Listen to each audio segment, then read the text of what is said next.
Hello, and welcome back to this week's episode of Orphaned Blood.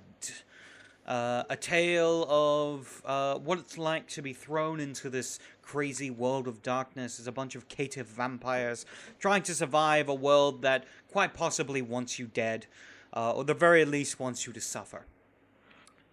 I hope you're ready for what is going to be a chaotic session of that, I am sure, as things are about to unravel in a way that I'm sure is going to leave a lot of blood and quite possibly a pile of bodies. But before we get to that, let's do some introductions. This week we're going to start off with Cleansing Rain. Rain, tell us who you are and who you're going to be playing.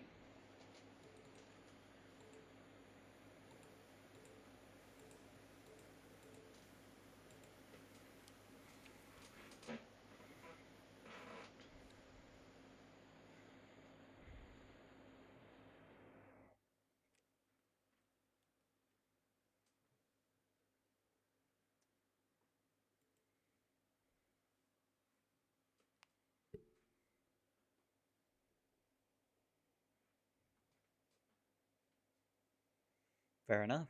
Up next, Emiko. Tell the lovely people who you are and who you'll be playing.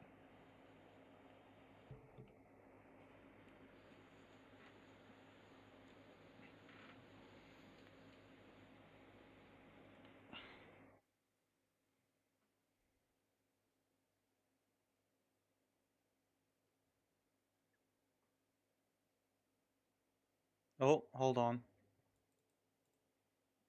People cannot hear you for some reason.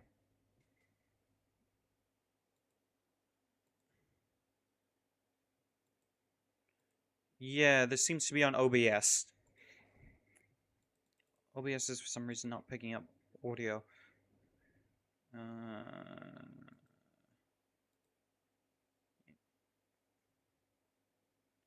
No, anyone. Let's see. Try talking now. Oh, There we go, fixed. We're gonna should we go go from the back to the top. first introduction? Yeah, Or we we're should go gonna back go to the from the top? top again. I'll cut this out. Pick up. Uh, Rain, why don't you tell the lovely people who you are and who you'll be playing for the Hi, first everybody. time? I'm Cleansing Rain. I'll be playing Beauregard Thibodeau LaFontaine III, and looking forward to tonight's session. Ray, off to a good start. Up next, Emiko, tell the lovely people who you are and who you'll be playing. I am Emiko. I'm playing the Bruja punching vampire Sage, and we're going to be cracking heads tonight, I'm pretty sure. Rest in peace of humanity. Tonight's gonna be a very fun, chaotic session. I look forward to it. Oh yes, things are going to be wild. Up next, Tone, tell the lovely people who you are and who you'll be playing. Hi, everybody. My name is Tone, and I play Vega de Leon here on the Cat's Meow Orphan Blood. You can also catch me on Monday nights with Mortar Rolls. You can also find me on Ticking Time Bob and Crit Crafters.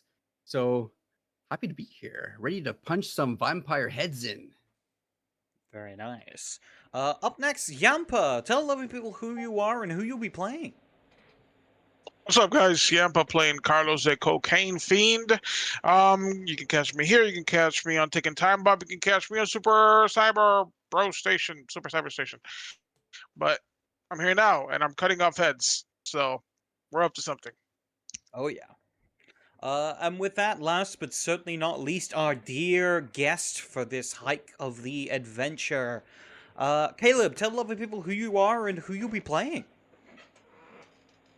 Hi everyone, I'm just another villain, and tonight I am playing Gabriel Newsom. I am your Ventru hottie extraordinaire who is in a situation that he doesn't quite excel in, but we'll see how well heads roll tonight. Indeed. This is going to be quite wild. But before we jump into the events of the night, we will begin with a news flash.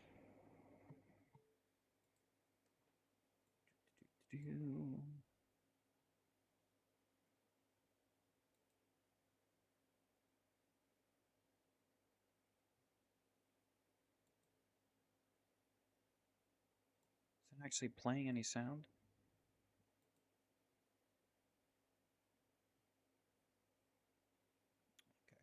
Okay. I can hear it. Yeah, but for some reason it's not playing through my speakers. Here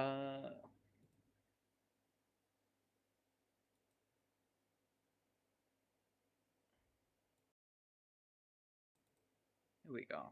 Let's try this again. There we go.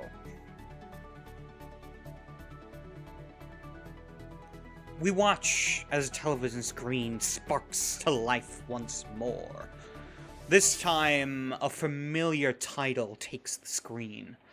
Hound's News at 6.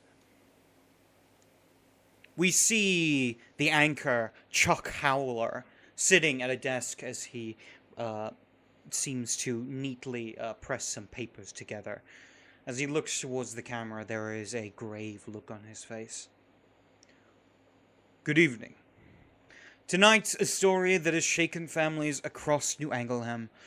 A young couple, hours away from saying I do, vanished without a trace from their very own wedding celebration.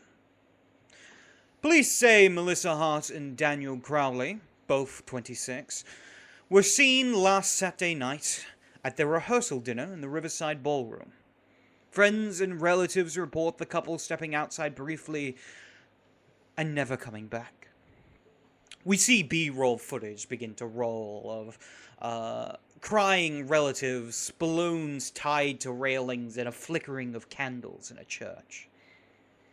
Authorities found belongings, purse, keys, and even a bride's veil abandoned near the venue's exit. No sign of a struggle, no ransom demands, and no explanation. Two people, surrounded by friends, surrounded by family, in a public place, just gone. We spoke to a police spokesperson who let us know that they were pursuing all leads, and at this time, they say there is no evidence of foul play. That is to say, there is no evidence yet. Neighbors report seeing a unfamiliar black sedan idling near the event, though others claim that the couple had recently been acting strangely, canceling appointments, avoiding phone calls, in the weeks leading up to their disappearance. A coincidence? Or warning signs that no one wanted to see?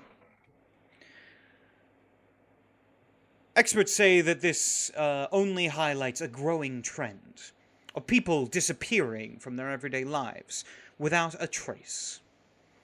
Some believe that it is a criminal aspect, while others believe it may be the acts of some cults or Satanists. This reporter thinks that there is much yet to be discovered, and we will be following the story closely. Because in today's New Angleham, even a fairy tale ending can turn into a nightmare. I have been Chuck Howler for Hound News. Thank you very much for watching, and remember, stay vigilant. With that, who would like to lead a recap of last week's session?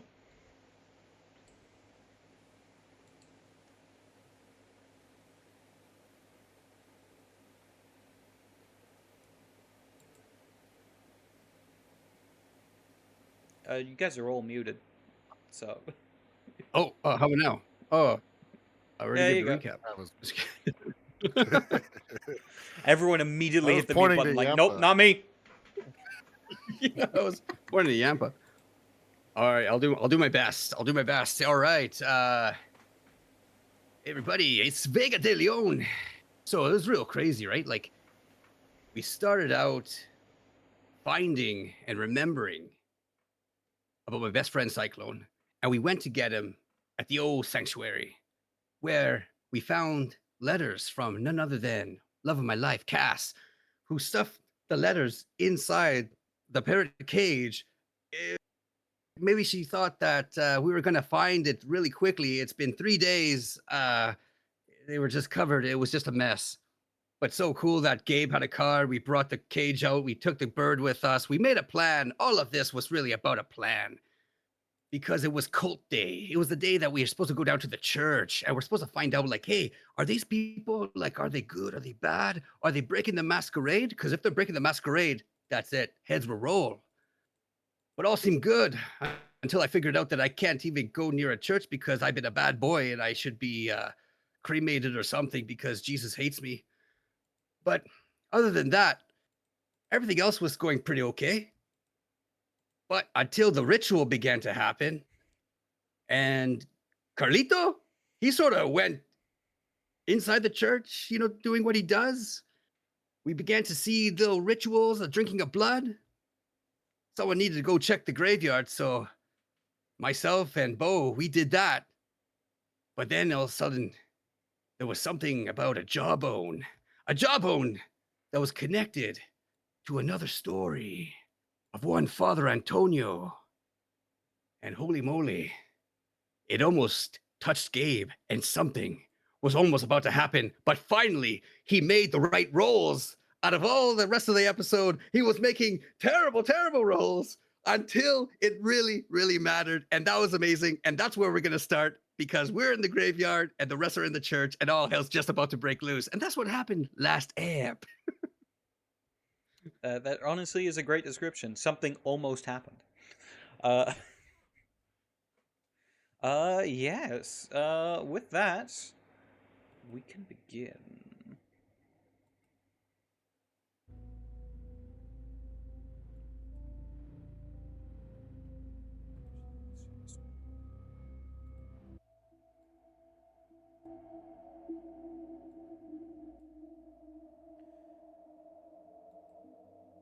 We focus in on the quiet graveyard.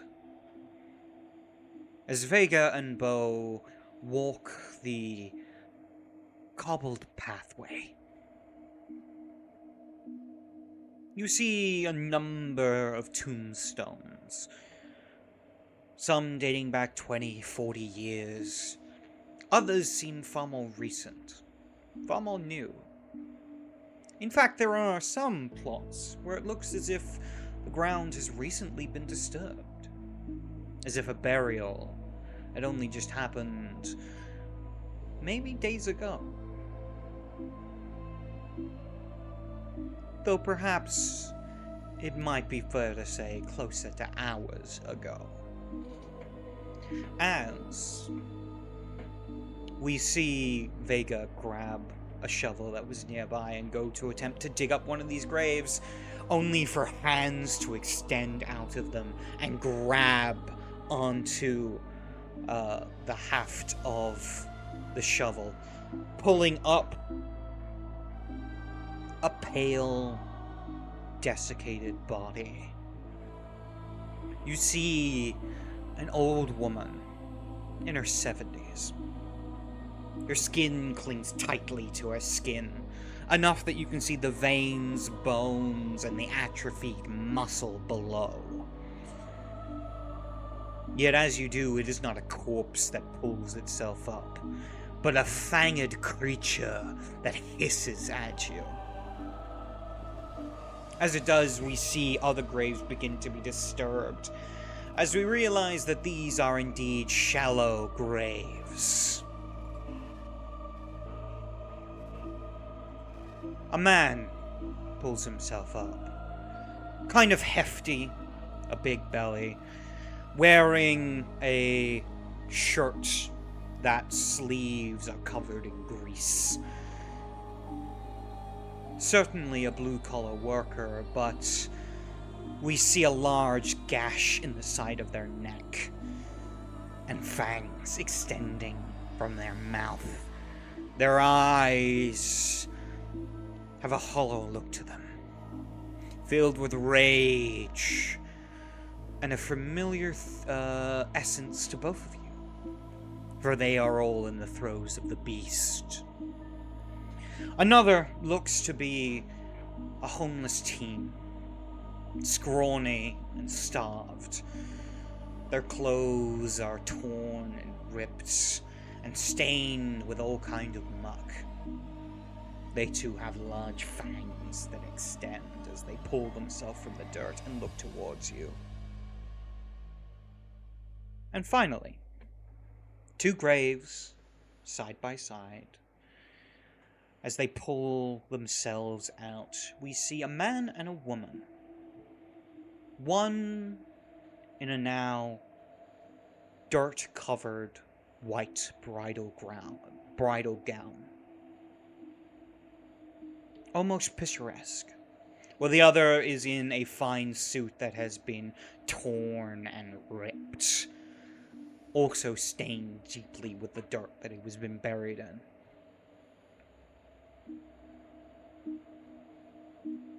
We watch as the two of you see these 5 living corpses awake, filled with hunger and rage.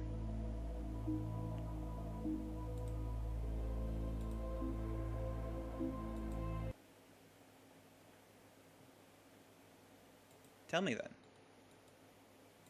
what would you like to do? I think a reaction of Vega immediately with the shovel is to press down an old granny as hard as he can as she begins to emerge from the dirt. That'd be the first thing that he does while saying to Bo, "Get back, Bo. Get back. Go get help." Melee.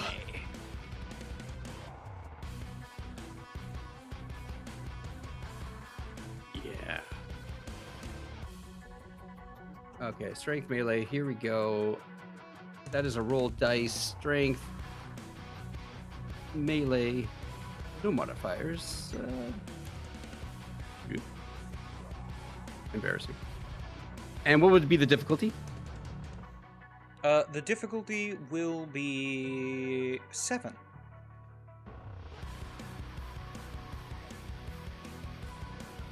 And finally, there we go.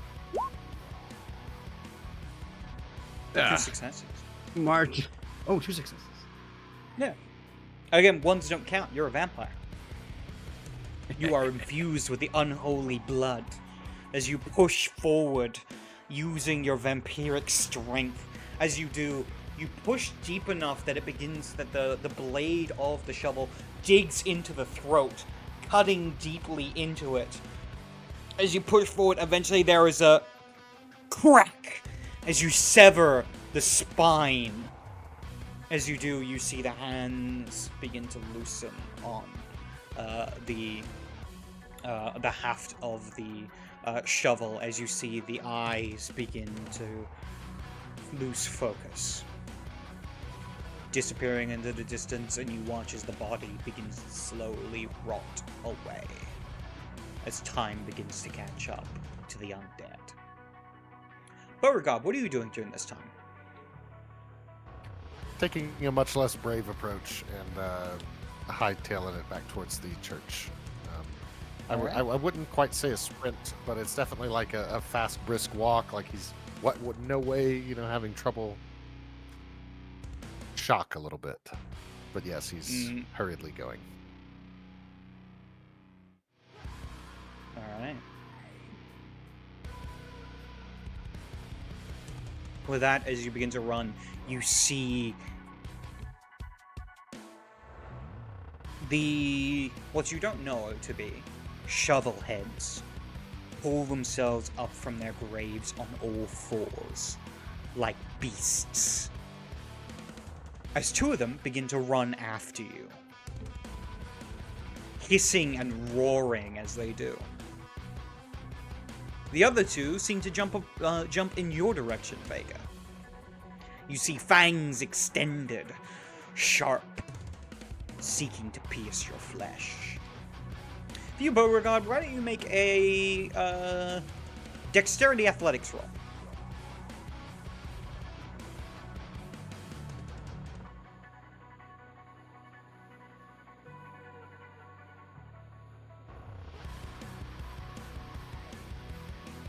Difficulty?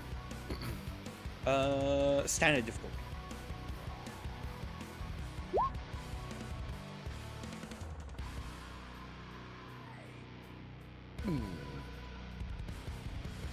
How many successes did you get? -1. You don't count botches.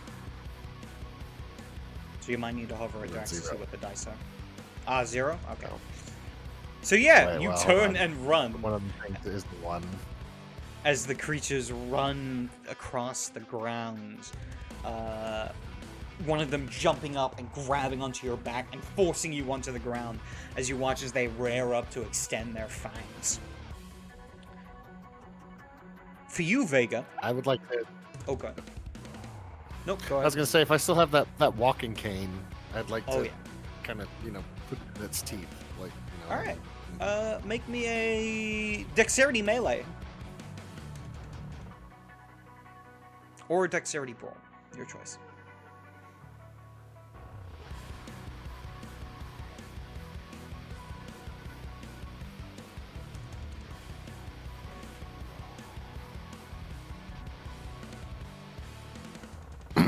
Standard difficulty Yes.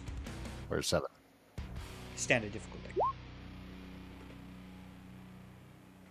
Yeah, you bring up your walking cane, and you watch as it bites down and rips it in two with its teeth.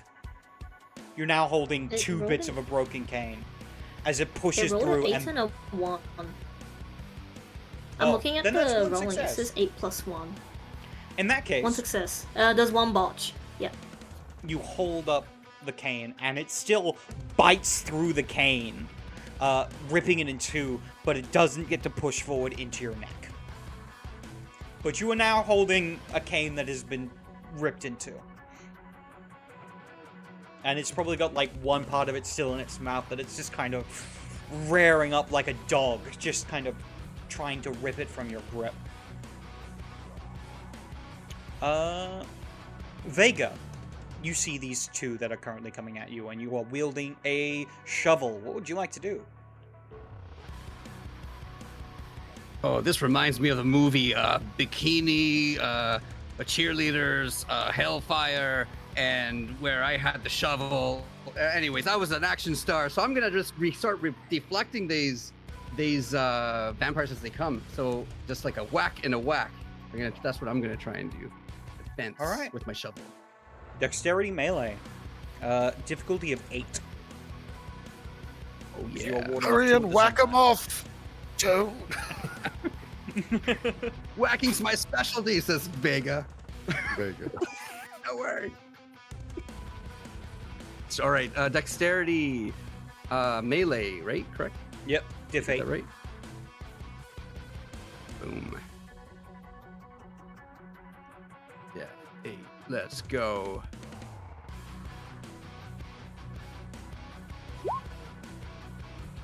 Oh, that is a one success.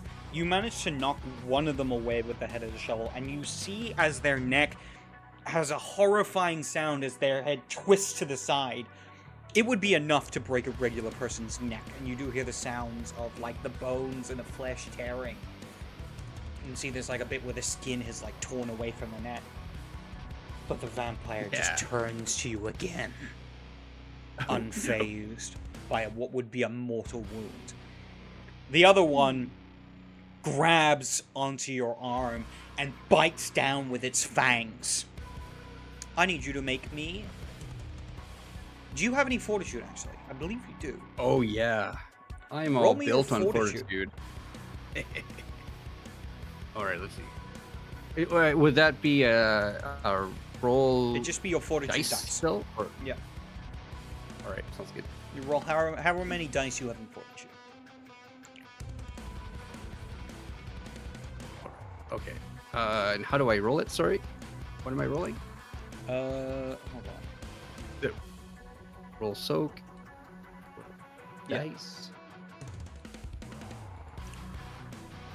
And then is it strength, fortitude, or because it comes up as strength, dexterity, stamina? So you could roll stoke. You don't add stamina. You add fortitude, yes. Okay. Soak. Here we go. Don't add stamina. Yes, there we go. Difficulty 8. It'll be. Did you say difficulty 8? No, it'll be standard I'm so difficulty. sorry. Difficulty 6. It's all right. It's all right. All right, there you go. I rolled. There it is. It says failure. All right, you take 1 point of aggravated damage as it bites down into your arm and begins to tear into the flesh with its vampiric fangs. You feel the beast rear up within you.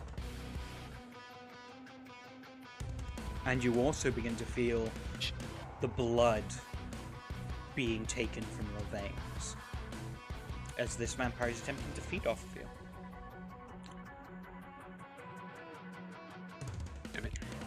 We're gonna do one last thing with you. Make me a self-control roll. Okay, call. All right. So roll willpower, path, Eight, virtues. Here. Self-control, instinct, Yep. and difficulty. Difficulty of 7. Okay. Oh my gosh. The beast What is rears up happening today? within you. It wants to rip the head off of this thing that dare bites into you. You are a predator, not prey. If you would like, you can spend a point of willpower to stay in control. However, you are currently in a rage frenzy. Oh yeah. I'll accept the rage frenzy. I believe it will come in handy. With that, we're gonna cut to the inside of the church.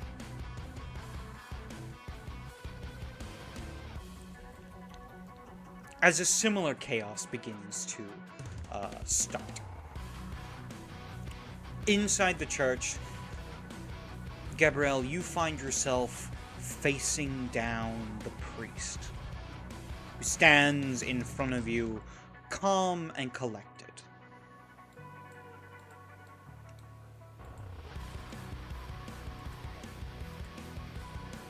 However, around you, people have begun to run, climbing over each other's and the pews as you turn around to see Carlos standing there with massive talon-like claws on his fingertips, as in front of him falls the now headless body of the Thin Blood you were talking to. Carlos, you look over to see one of the other individuals that was near the Thin Blood before look in horror as the body falls to the ground. Hold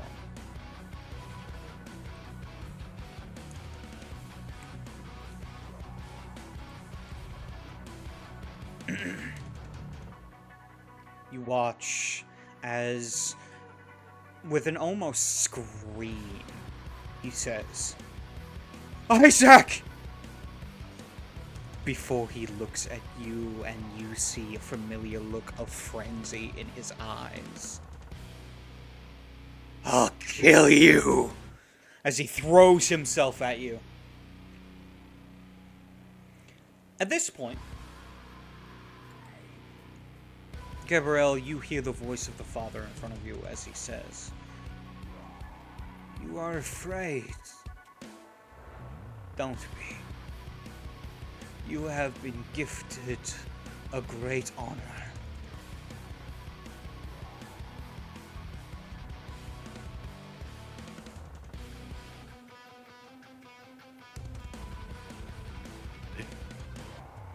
There's no honor in being a monster. Why would there be honor ever in that? You are not a monster. You are one of his angels. Here to help shepherd, to cultivate humanity." You merely peddle fables of silly tales to be told to children, and I do not abide by such tales. In fact, I will snuff this out now. and this will be taken care of.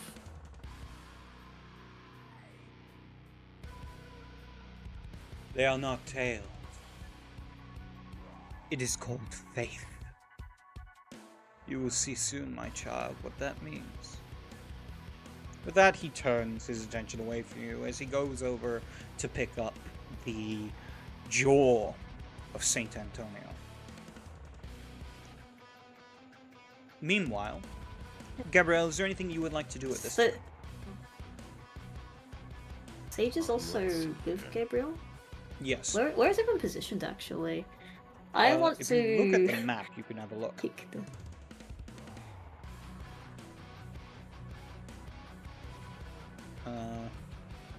Oh. But essentially, Where is the... Go ahead. Oh, you go first. Okay. Essentially, the father has kind of begun to move away from the center area through the pews, kind of giving you an open path should you wish to run past him. However, the path is slowly beginning to be filled by people who are rushing out of the church.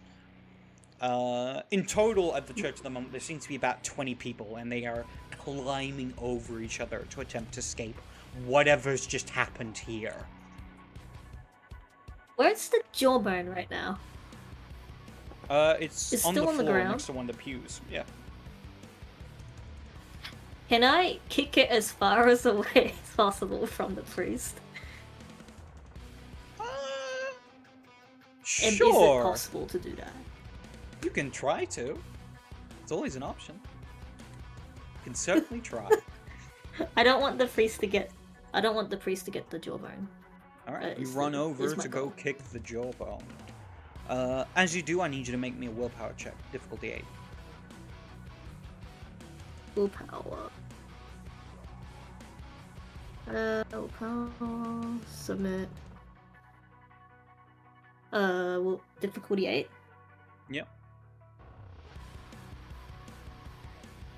I'm actually gonna spend a point of willpower because I don't trust the dice. Looking at this string of failures on the wall, this utter string of failures. Also, Botcher's alive for this. So you can botch on this roll. Botches will work for this. Willpower use. Yes, I used willpower for a willpower roll. I You didn't need it succeed. apparently. You What? kick it across the What? floor as it skids across the church. The priest simply looks over and shakes his head. However, Sage, you notice when your foot collided with it, you felt this feeling like something biting down on your toe. Right where it collided with the bone. Even through Through your clothes and shoe. material, right? Through shoes, yeah. Just kind of clenches a And he bit. just turns thinking, around like, and begins... That was weird. The priest begins following after the jawbone. But he's walking. He's not panicking. Gabrielle, what are you Okay. doing as you just see Sage boots this jawbone across the church? He's just gonna allow Sage to kind of do her thing because she seems to do pretty well at it. So he's gonna put all like his his faith in her for the moment. And since there's just this absolute chaos, I'm gonna try to like see if I can just calm the whole situation down since everyone's just trying to kill each other to get out by using awe. Alright. Make me an aura roll. That is. Okay, there it is. Charisma performance, difficulty 7. And it costs a point of blood. Oh. Okay, there it is.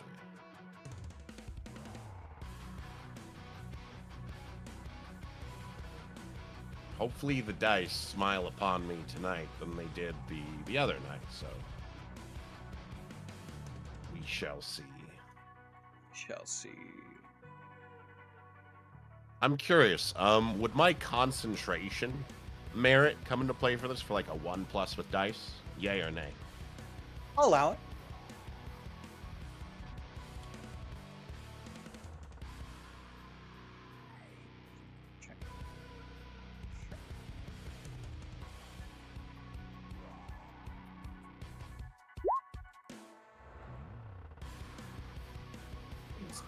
It's definitely better than last week so far. At least one success. It's one success. One success. One person kind of stops panicking and turns to look at you, calming down. On the next round, you can attempt to do it again. All right. However, Right. we will focus in on Carlos for the moment. As Carlos, you see this furious thin blood is coming at you after you've taken the head off seemingly his friend. What would you like to do? As he's charging me, I want to activate celerity to see if I can get behind him for another strike. That's easy enough to do. Spend a point of blood. And then make a dexterity and brawl. Make sure I do the blood first. Boop.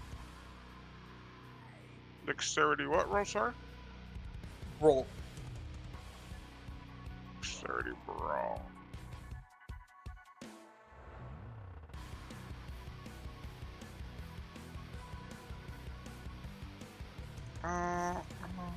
What's the difficulty? Difficulty is going to be 6.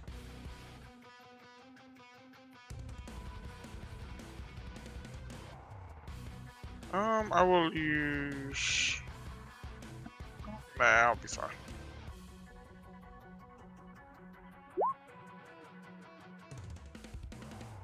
Four successes. In what is just a quick moment, your claws cut through him like he was paper, shredding through his flesh as you deal what is probably going to be enough aggravated damage to kill him. I don't even need you to roll. It's not going to take a lot. But he just freezes, dead before he can even realize, as he collapses to the ground, spilling apart, blood staining the floor and your claws. Probably even yourself as well, as you watch the body slowly begin to rot away. The other body has also already started to decompose. At the very least, you'll meet Isaac. And I'll look over towards Gabe and Sage. What are we gonna do with him? And I'll point towards the priest.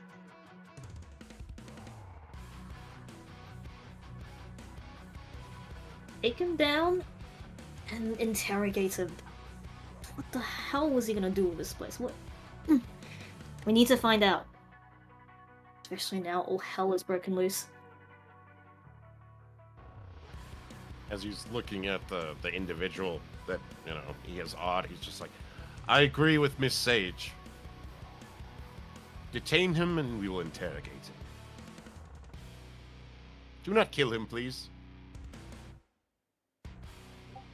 I think Carlos is just going to grin at that. Like, I'll think Try about not to. Kill him and I'll snap those claws off of you. it. Sage, always ruining my fun, Sage. Alright. Gabriel will smile at that comment of Sage's. So, who go next?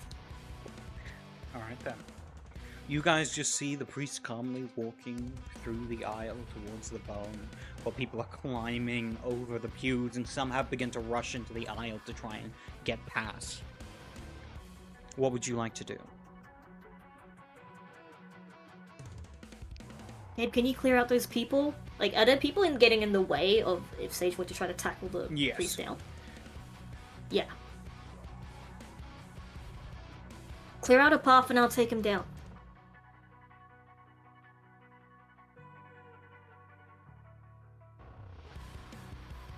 I will do my best.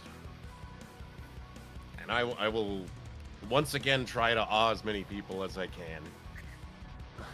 All right. Once again. Please work. Please work. Spend a point of blood and make your oral. Out of curiosity, how hungry are you looking? Are you at half? Are you at less than half? More than half? I'm at let's see. That is a great question. And I will confirm that for you in just a minute. I need a new mouse. My mouse wheel hates me today. Let's see. I'm still sitting good. Like quarter or so. Yeah.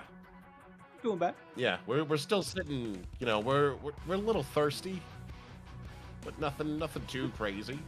So we're all right. It may be time for, you know, the old cocaine and blood though. That'd be good. That's true. The That old would be a good time. coke blood combo. Whoop. Almost made a difficulty that wouldn't even exist. Hey, there we go. 3 successes. 6 people. You managed to clear out the middle section as the people look to you and immediately step to the side as they get your intention. Cool. Tackle. Tackle. All right. Sage, you rush through the middle towards the priest, and you watch as he turns around to look at you. Child, So, your strength compares not to the power of the Redeemer. As he holds out his cross. I need you to make a willpower check at difficulty 8.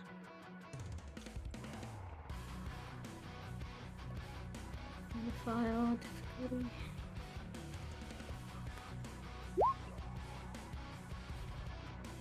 The botches do count for this one. Dang it. 1 success. You don't run Did you away. say botches count for? Not in this case. You just... Oh, that's specific. Okay. So, upon seeing the cross, kind of like... Is it like the beast that's telling her to run away? Like, No. what is this feeling? Well, you watch as she holds out the cross, and there is a glow from it. And you feel this Oh. sense of being repelled. The beast is warning you that this is dangerous, but it is not the beast that is repelling you. It is the man in front of you. Interesting. She kind of just yells, like, I care, and then basically tackle him down, put his head, like, onto the ground. Actually, he can't- with 1 success, If I can you try. cannot move closer to him. Oh. Never mind. You just don't run away screaming. You don't run away screaming. Can't move closer. How far am I from this guy? You're about half a meter away. Only half a meter. At this point, he's like walking backwards. Then if I can't go closer, I want to at least move in between this person and the jawbone. Okay. The priest and the jawbone. Make me a dexterity athletics, because you're gonna have to like climb over the pews. Climb. Dang. Can't tackle the person. Give me a sec. So, okay, that's damage. So dexterity. Flex. She'd still yell it out, by the way. Like, I care. It's just that she can't tackle him. No wait. This is his dexterity. Does celerity add to it? I keep on forgetting. Dexterity. Oh, dexterity. Celerity. Add to dexterity. Is that how No. it works? Like, by passive? So modifier would be whatever celerity is. Which is that? 2. Alright. Difficulty again? Difficulty is going to be 7 for you. 7. It's lessened because you got celerity, so you can just. 2 successes? That's enough. You're able to get over the pews, trying to move Yeah. through people that are currently, like, climbing and falling over them as you get between the priest and the jawbone, and he just simply looks at you holding out his cross. Don't do this, child. Sage does slowly. You walk have back. so much to give to the Lord. Don't throw it away. I don't know what you're planning, but I can tell it's not good. Could I try to celerity get behind him and not try to kill him, but like with like a finger or claw, try to swipe one of his behind one of his knees?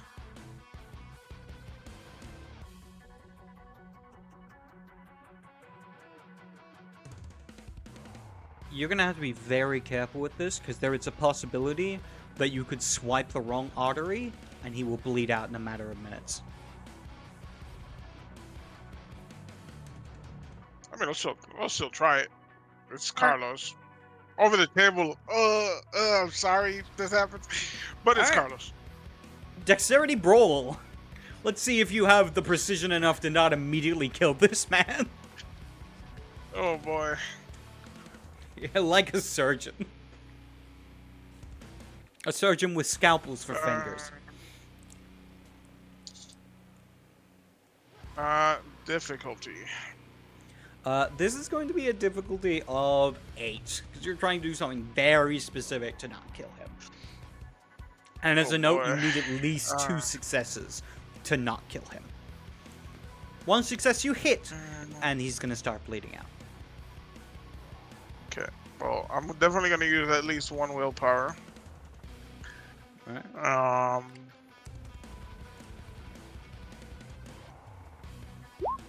Doesn't tell me how many With willpowers that, I use, but with 4 successes, you manage to punch into his leg in a way that is not lethal, but will stop him from moving.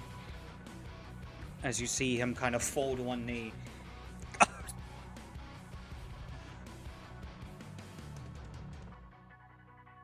just shut up and cooperate. Name of the Holy Lord, I beseech you. Reach the unholy and show them your gift. As he holds it up, and he is going to activate an ability.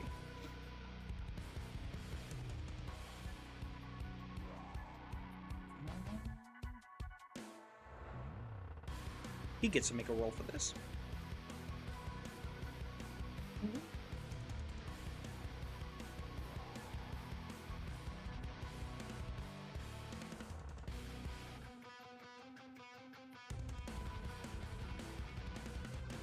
One success. As he holds forth the power of his true faith, all 3 of you feel this repelling sensation as you are all forced 1 step back.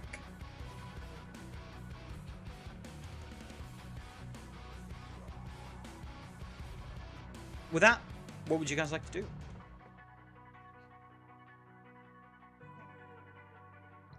The guy can't move anymore. Right. I mean, he can, but with very slowly and with a lot of pain. He's not walking anytime soon. He's certainly not running. But he's kind of like limping along as he holds his leg and holds out the symbol. How is all the other cult people? What are they doing? Many of them are funneling outside, the ones that aren't entranced. And as they do go outside, you hear the sounds of gunshots. Shit. Gunshots. You guys think you can handle in there? I'm gonna go check out what's outside. Can I get closer to him, or is it like a invisible wall stopping me from getting closer to him? Right now, there's an invisible wall. I don't. No, Gabe. Anything? Can't get closer. Gabriel will move closer to Carlos, essentially moving over to him, and will look the father in the eyes. Call me an angel, good sir, but there are merely devils here. You are sorely mistaken. Looks you in the eye. Your entire flock are merely helpless and hapless drones for you to mold and change into whatever you want. You're no worse than a con man. My faith will not be swayed.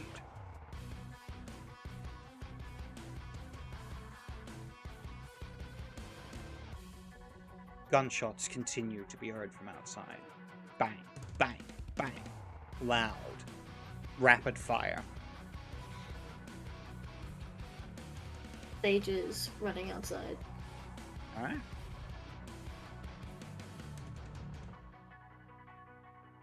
We would cut to Sage in a I moment. imagine Gabriel can also sense like the kind of wall barrier he has put up between Yep. Carlos and I, correct?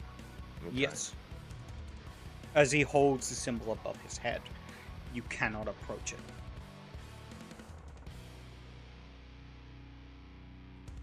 I think Carlos is going to not give into the beast, but more of his visual instincts, and kind of start like pacing around this invisible wall, looking around the walls and where Sage just ran out of, kind of looking for entrances or openings.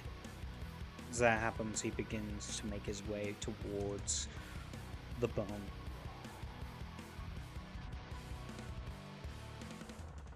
Do I still have the entranced individuals? Oh, yes. That are just still standing there? He's gonna snap his fingers at the, what? Are there 6 of them now? Yep. I would like to command them, hold this man down, and do not let him move an inch. Make a command roll. Command. I believe I have that. Technically, this would be... No, it would be command. You're just pointing and you're basically focusing on the word hold. Okay. Let me just look at what that roll is. Manipulation, intimidation, got it. Look at those stats. And real we'll say quick. however many successes you get is how many people you get. But the way it's working is you're more looking each in the eye and giving the command to them. Because you do have to do it Correct. one by one. Gotcha.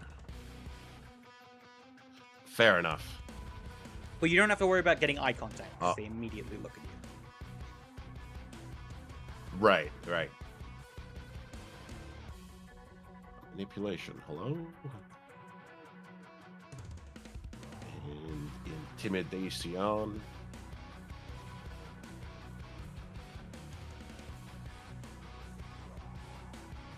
There it is.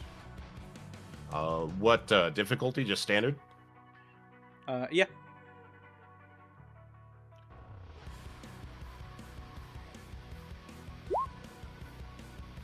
Hey, there we go. Yeah. Easily enough, you give the command to each of these people, and you watch they immediately rush to the father, pushing him onto the ground. He's unable to resist because he's had his calf muscle severed. But he still holds up the cross.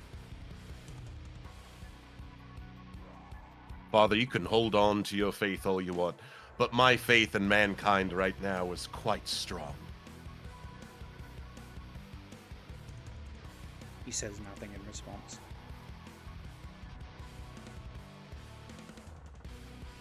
Meanwhile,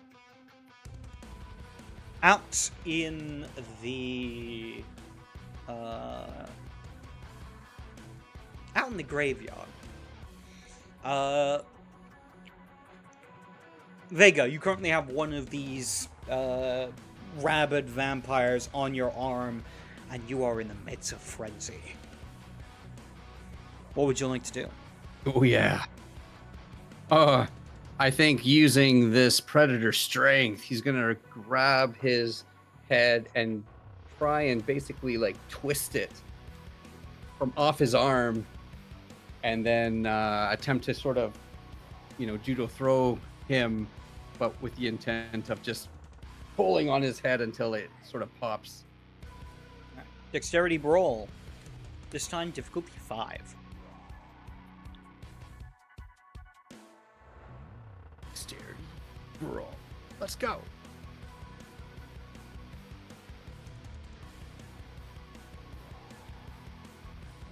No, and here we are. Ooh, that's exceptional. Grab onto the head, ripping it off your arm, and you go to throw the body. However, this time, the beast takes your hand and shoves it into the flesh of this person's neck, digging deep into it. You feel like the bones in your fingers break as it forces its way into the flesh and begins to tear at the head as you watch as the head begins to... And you see, like, the muscle and the sinew begin to tear away from the neck before finally the head kind of languishes to the side, connected with only, like, a flab of skin as the body falls limp to the ground. Oh, perfect. Is there any chance, like, using that head for a throw it at the next one when it's my turn again? Oh yeah, absolutely. Perfect. Perfect. We cut over to Beauregard as you are currently on the ground fighting with this rabid vampire trying to bite into you. Its teeth currently stuck on part of your cane. What would you like to do? I think his first response, in somewhat of a frenzy after it snapping, is he's going to look at it for a second and get off. Did that come through okay? Yeah. Alright. I don't know if that works or not, given Is this on a these things, but mesmerize or a command? yeah, dominate particularly. Yeah, Alright. dominate command. Alright then. Dominate command.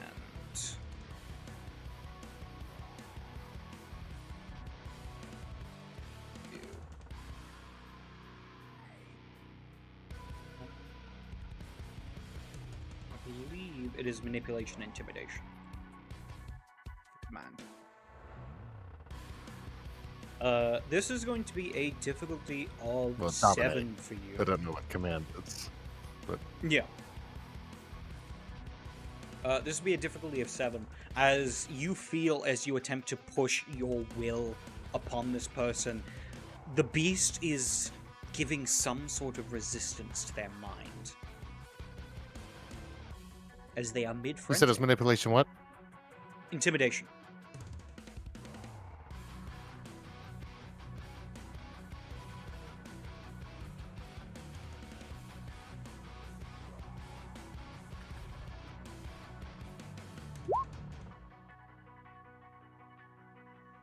Four successes.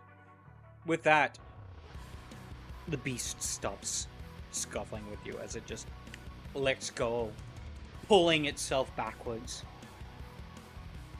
You watch as it kind of is away from you, and it is like down on the ground like a beast, snarling at you. I'll hurry, like kind of crawling backwards and scuttle up to his feet and look over to notice that Vega has just killed the second one, I suppose, and he'll I guess go to take his pistol out, but he's real nervous to shoot. Now you'd mentioned some gunshots going on outside. Is that about when the gunshots going At on this outside point, have? You hear the sounds of rapid-fire gunshots from the parking lot.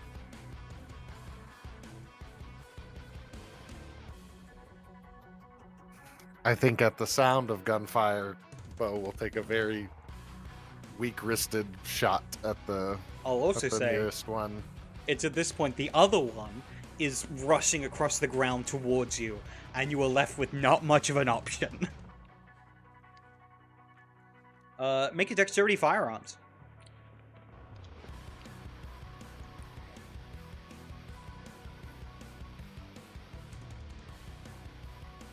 And difficulty? We're gonna say difficulty of 7, because you're kind of freaking out right now. Now that's 7 plus 1 for one-eyed, correct? Yep, So 8. that's true. So difficulty diff 8. That's right.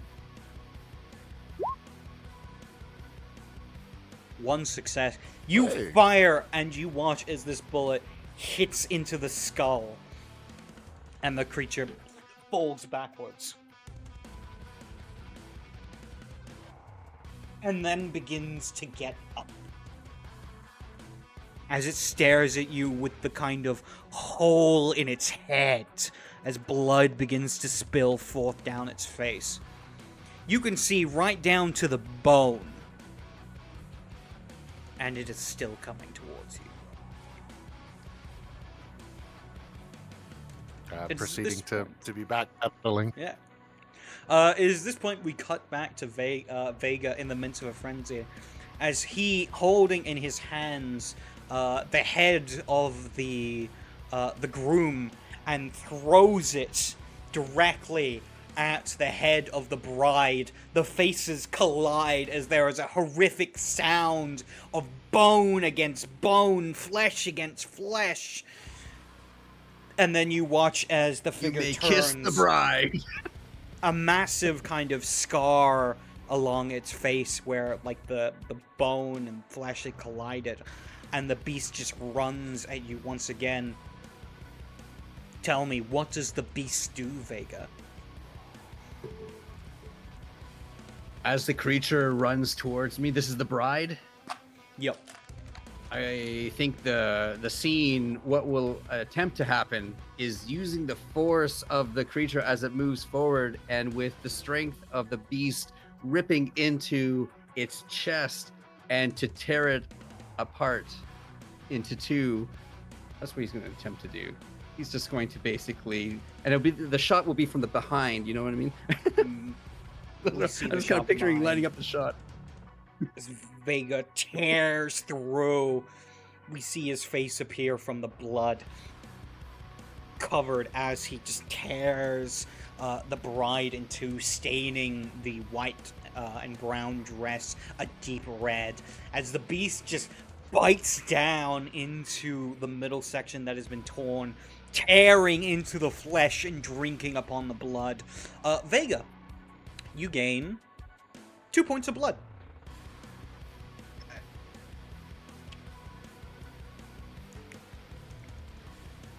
Nice.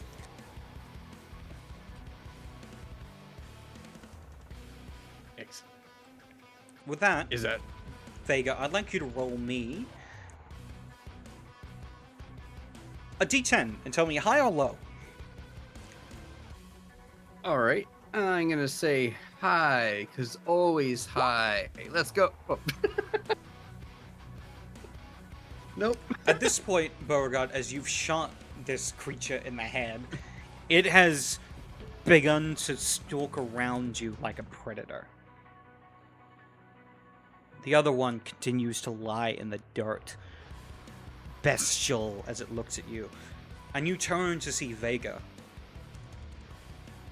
As Vega, covered in blood and viscera, begins to make his way towards you.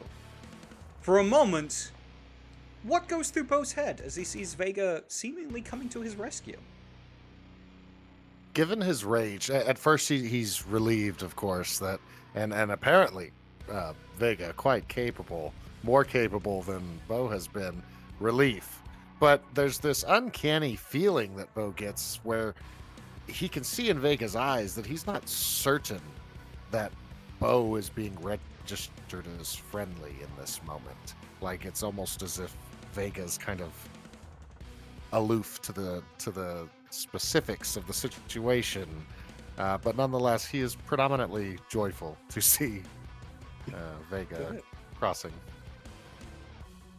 That deep sinking feeling of questioning dread begins to grow as Vega walks past the beast in the mud, ignoring it. The other one that scampers away, ignoring it.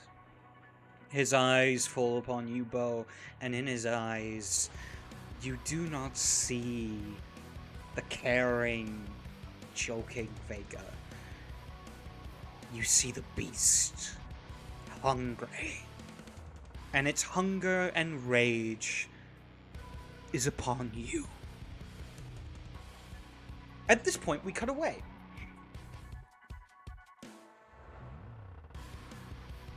We cut to Sage as you make your way into the parking lot.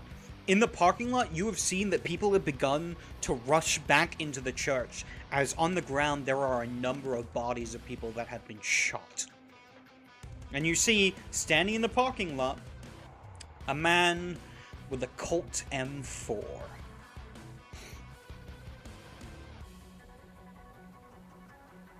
Four. I don't know my guns. Machine gun. Big ass machine gun. That's a big one. Ah. That's a big one.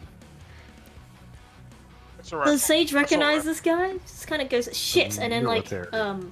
if there's like a bit of cover, Mhm. like let's say on the side of a door entrance, she duck behind and then peek out. Why don't you make me a intelligence plus politics roll? You can make this roll if you don't have politics. Okay, let me roll dice. Intelligence. So I can still make this roll. Politics. What difficulty? Standard diff. Diff 6. 6.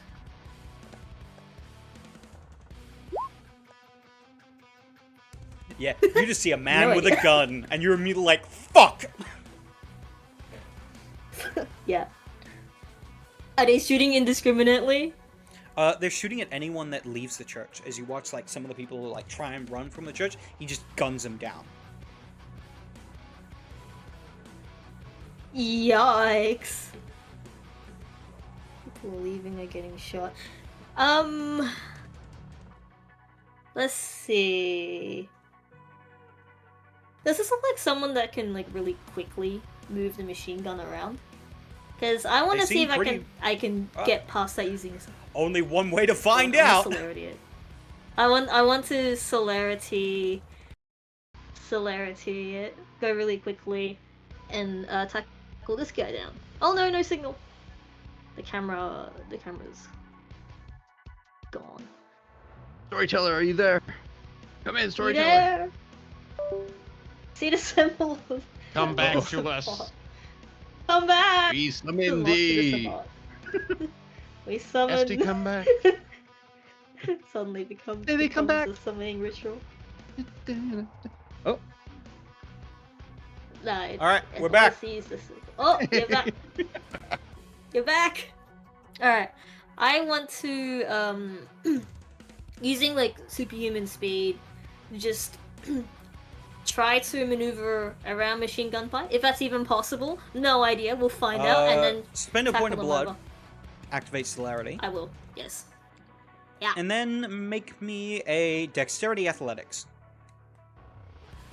Dex athletics. Dex athletics. Adding celerity. Difficulty? Difficulty is going to be 7 for this.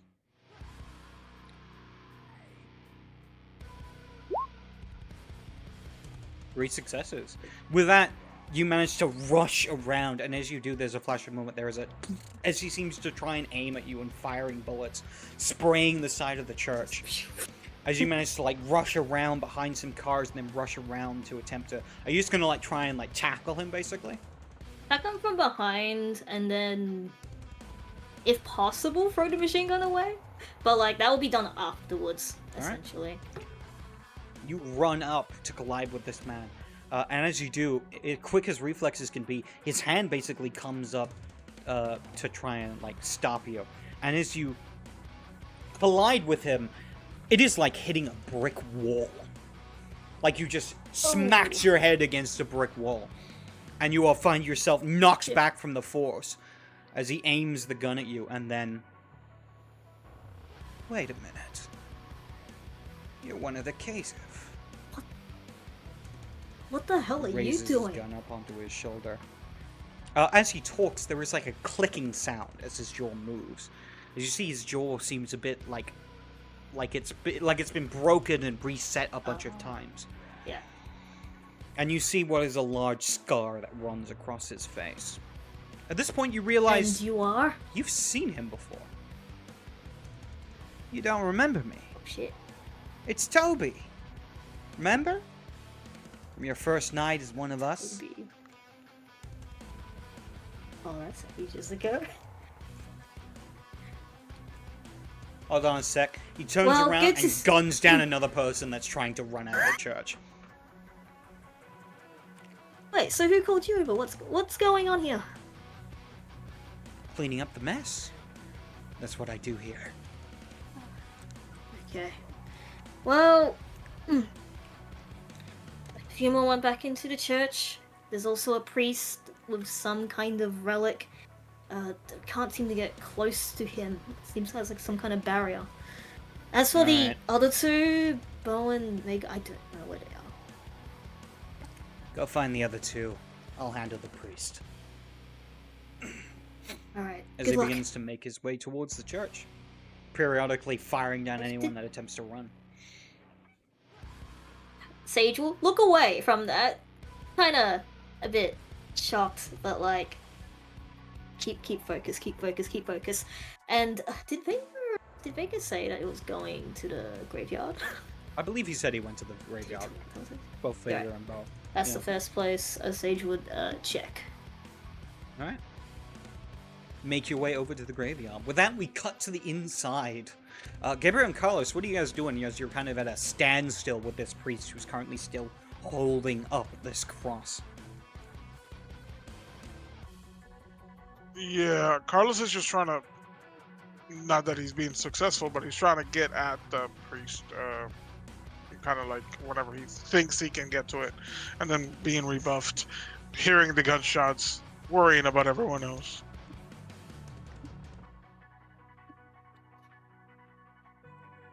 Gabriel will like kind of put a hand to Carlos. And, it's all right. We have this under control, Mr. Carlos. Exceptional job, by the way. Not about a good job, but for all we know, everyone else is dead. I have faith in our companions. I would like to think that they are still among the living, if you will. Father, what is your end game here? Why these hapless, hopeless, easily malleable people? I serve only the Lord. The one who will see us cultivated to a new age. The farmer of life. For he is our Redeemer.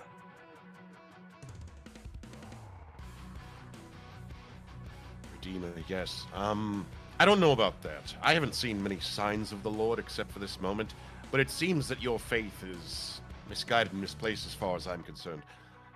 There are no angels here in the world. If there are angels, they are merely devils in sheepskin. At this point, you'd notice that people are rushing back into the church. And kind of like clinging to the walls and huddling up in fear. Before you see a figure step into the church holding a large machine gun.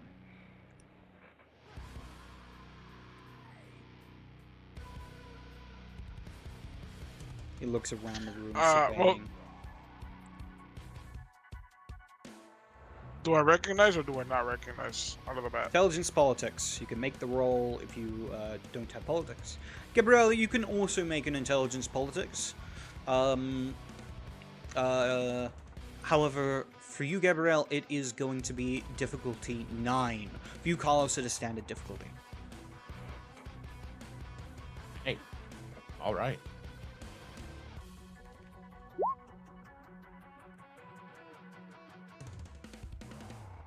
Once again, Carlos, this guy is certainly familiar.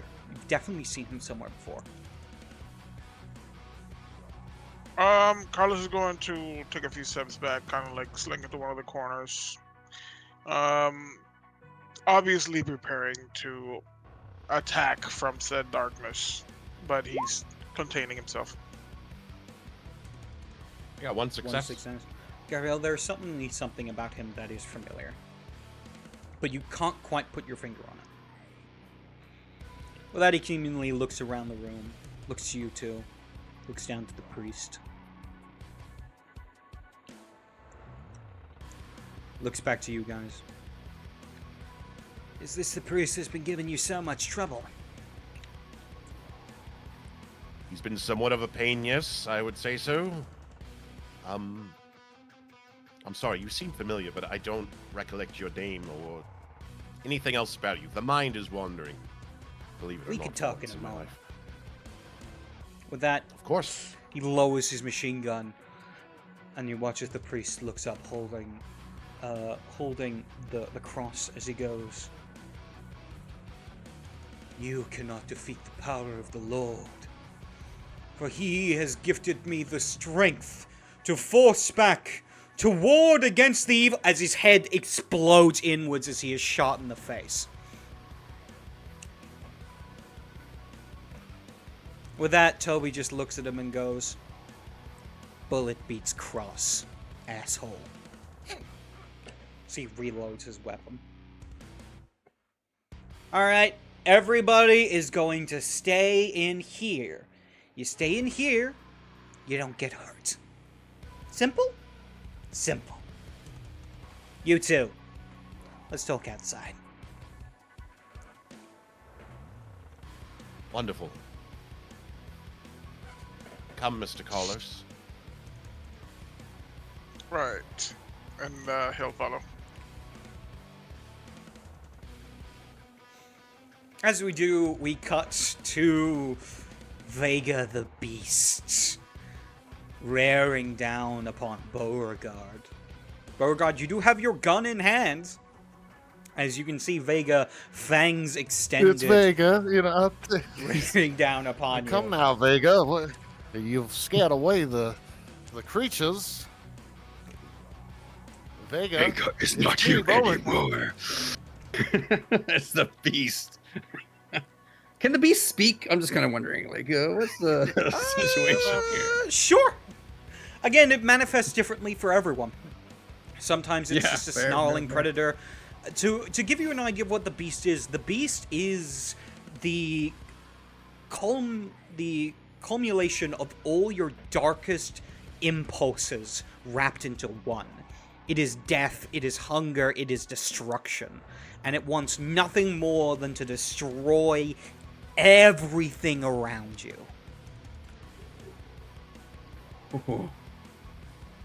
He's just gonna look at you, and he's just gonna sort of lick his teeth, right? His fangs specifically, staring at your are you one doing, eye Vega? as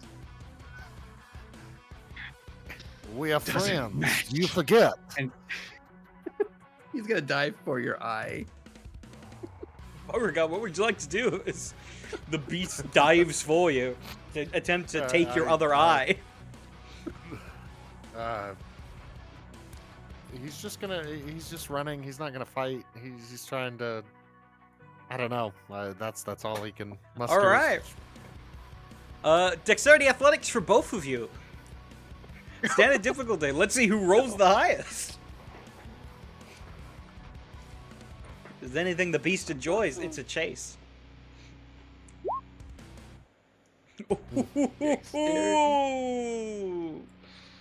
Is it dexterity melee? Dexterity athletics. Oh, Yeah. dexterity. We did a athletics. 7 and a botch. A 7 and a 1. That's a success. And what was the modifier again? Standard diff? Diff- Difficulty 6. Yeah. Very good.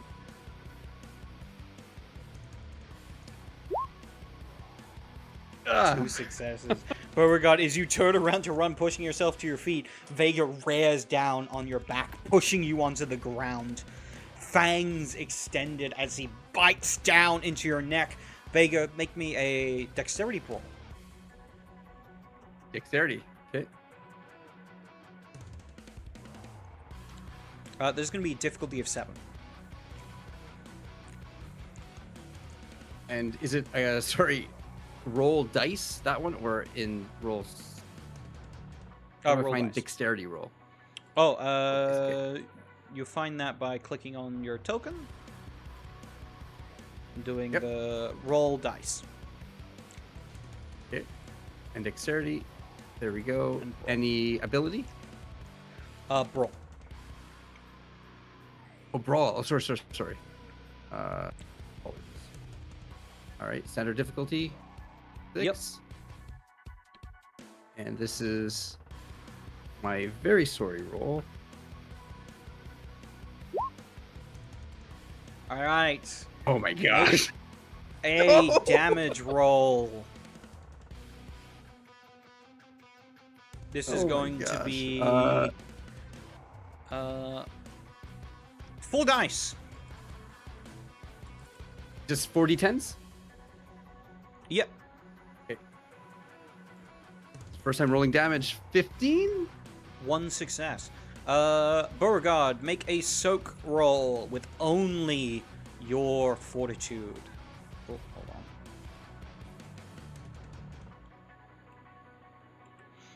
on. So for that, it first asks to add stamina, and I will say no. Correct. Yes. But add fortitude. Yeah.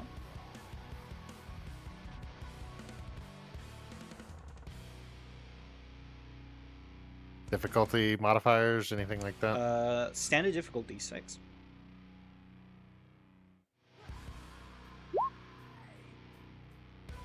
One success. As he bites down onto your flesh, your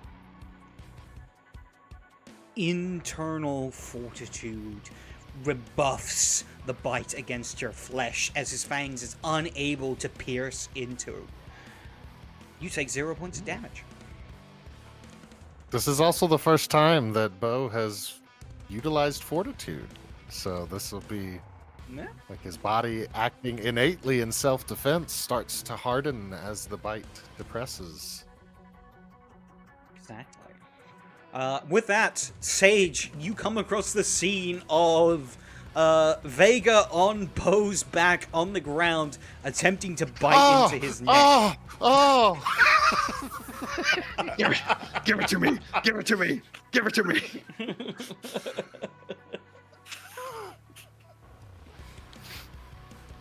Oh no. What the fuck? I come here for. Okay, chicken.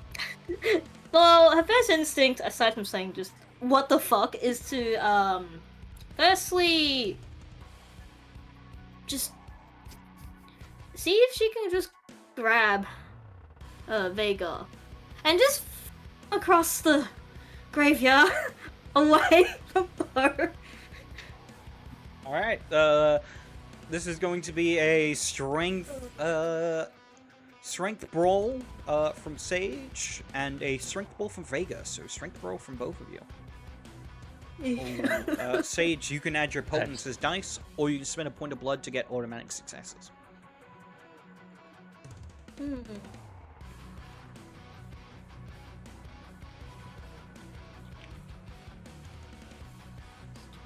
Right. Difficulty 7? Standard difficulty. What for is the both. difficulty? 6 for both of you. I'm wondering if I should just spend a point of blood. Actually, I won't. I'm actually very curious how this will turn out. Okay, so adding wrong. You get to add your potence Difficulty to these dice. 7. Yeah. It's the standard difficulty. standard is 6? Yes, 6. 6 difficulty? Oh yeah, I need to redo that. Strength. Bro.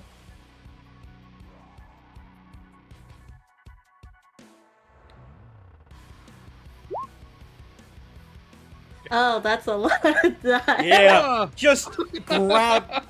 We watch as like Vega's head rears up to take another bite, as he is just grabbed by like the front of, or probably by like the throat, as you are pulled upwards off a bow and thrown And across. Literally the just graveyard. spin hammer throw him across the, We watch as Vega graveyard. collides with a tombstone. It cracks underneath him. Vega, make another self-control roll. This time difficulty 6. Yes. All right. Sounds good. Self-control. Here we go. Modifier 6. Yeah. Yeah. With that, whatever, yeah, just getting like thrown in this tombstone has whatever knocks you back into the driver's seat, as you still feel the beast raging within, and your first instinct is to go punch Sage in the face. But you resist it. You also watch as the other two figures at this point, seeing another person join, run off in different directions away from you guys. Sage have sees enough those sense two to- run up, but no idea what they are. Chase. Get them. They can't live. They can't live. Sage, can't- hearing that, just understandably just nods, and she'll try to bop whichever is closest. If we have a chance. You have to spend a point of blood for celerity, but you can do this. Yeah. Alright. Why don't we just Then have you knuckle make points of a blood. dexterity roll. Oh boy. This is going to be Give me a diff second 8. so I can catch him. So spend 1 point of blood. Dex. Actually, diff 7 this is going to be. Bro. Diff 7. 2 successes, you catch one of them. 7. 4 successes, you catch both. Alright.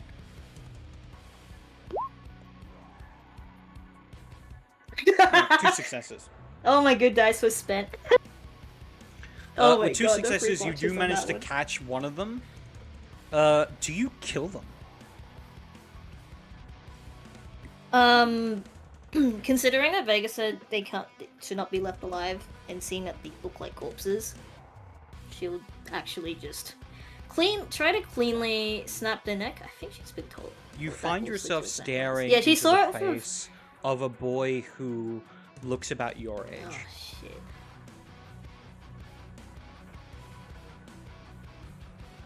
I have a fun idea, although it's not going to be good for humanity. No. Kick the head off. All right. The head She'll is actually do it. removed from the body with a huge kick. It spins She does off hesitate into for a the moment for doing distance, it though. and you watch as the body falls to the Yeah. ground and slowly begins to rot away. But then she looks at the one that escapes and it's just like, damn it.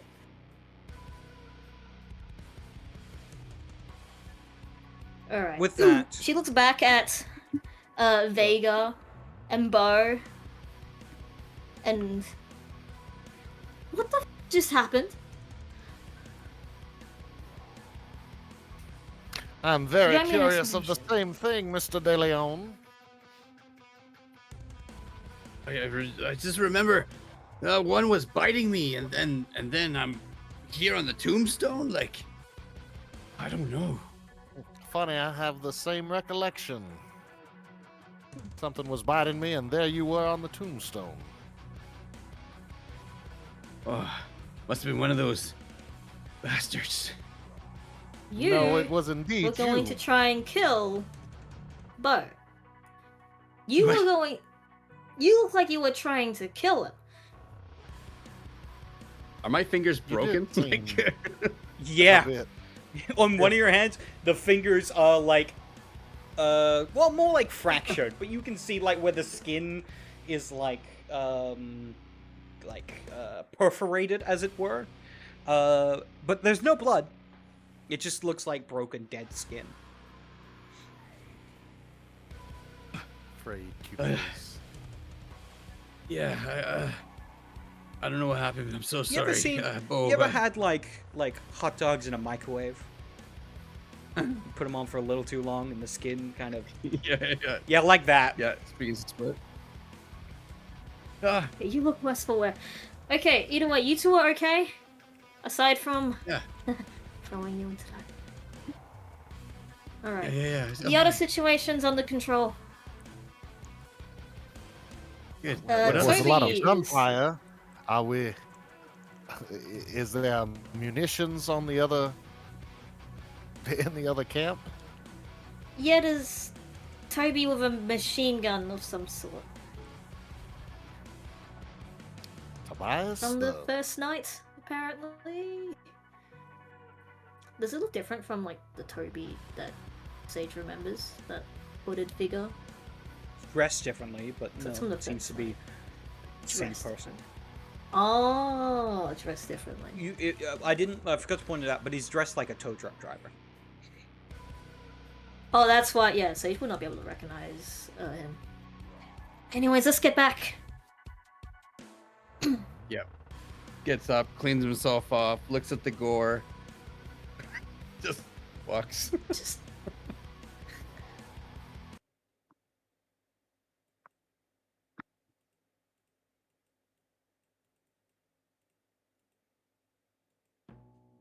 All right then. With that, we cut to you all meeting up in the parking lot of the church, as you were joined by Toby. In this moment of quiet, the four of you are able to recognize that this is in fact one of the first vampires you ever met. For you, Gabrielle, give me another intelligence politics, difficulty 6 this time.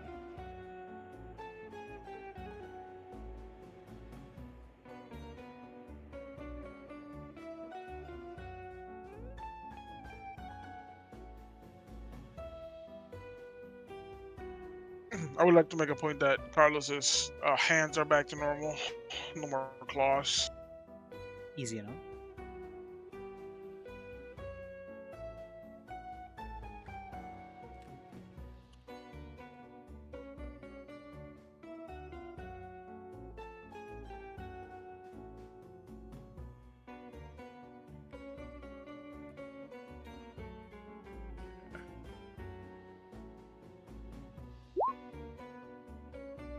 Oh, there we go. Yeah. You remember hearing stories of one... Make sure I get the name right.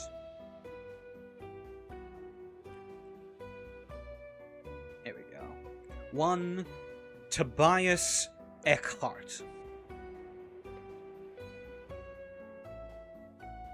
He is a monstrous figure in Camarilla society. He is the executioner's axe of the prince. He is the one who hunts down the unsanctioned, the red-listed, and the damned. This is the scourge of the city. And you know that the story is at least, if you ever meet him, it's already too late.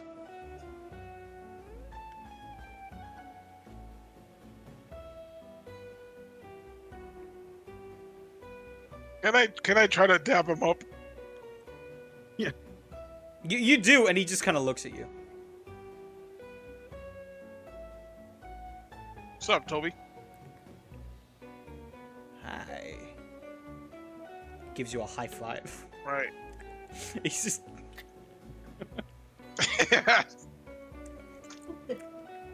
Cool vampire. Oh, Mr. Eckhart, I presume.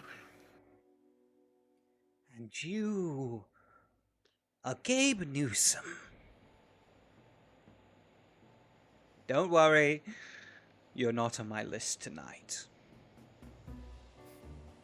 Wonderful to know. Besides, you can still What tell your brings friends you you haven't seen out my to- face. You've just seen this one.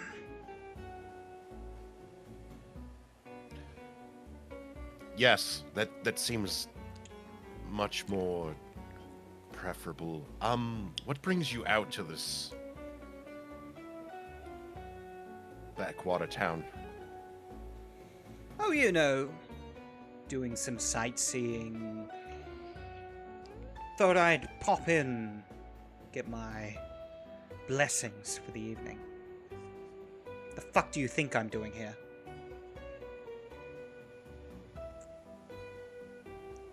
Clearly you had better intel than we did. Who do you think gave the sheriff this intel? Fair enough. Anyway, Well, there's lawsuit, the you've done issue quite well. of... Yes. There's the issue of the remaining humans in the church. And I don't know if we can let them go. Oh no, we certainly can't. And that would be a massive breach of the Masquerade. No, certainly not.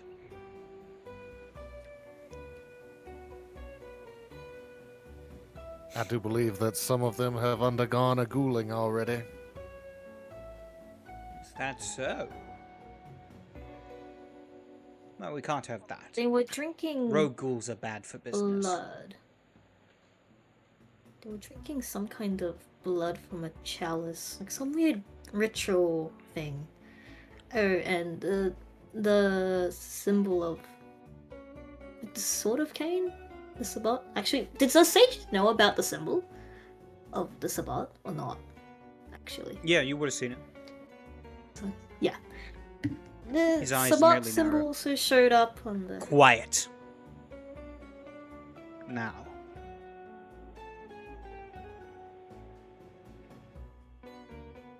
I see. Well then. Did you find out any other information? Oh, we were going to question the priest, but he is no longer with us, as you evidently know. Oh yes, the one I shot in the face. Oh well. That's how that goes. Also, he had some sort of jaw, some relic that remains in that church. It gave me a strange sensation when I slapped it from his hand. I see. Interesting.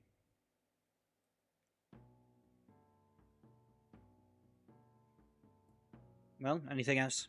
Point of reference. Are we outside or inside the church? You're outside Sorry. the church. You're in the parking lot. Oh.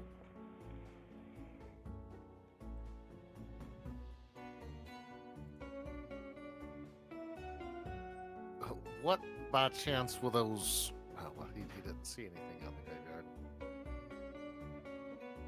graveyard. Redact.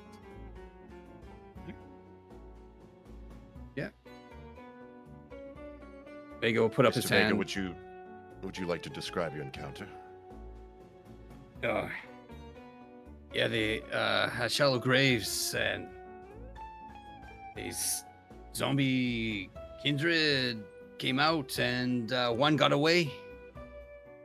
And in that direction. Heads. Running on all fours like animals they were. Beasts. That's what happens when you starve someone after death. At least one of us. That is not good at all. We need to go find that one. Should we track him? No, I'll take care of it. You've done well enough.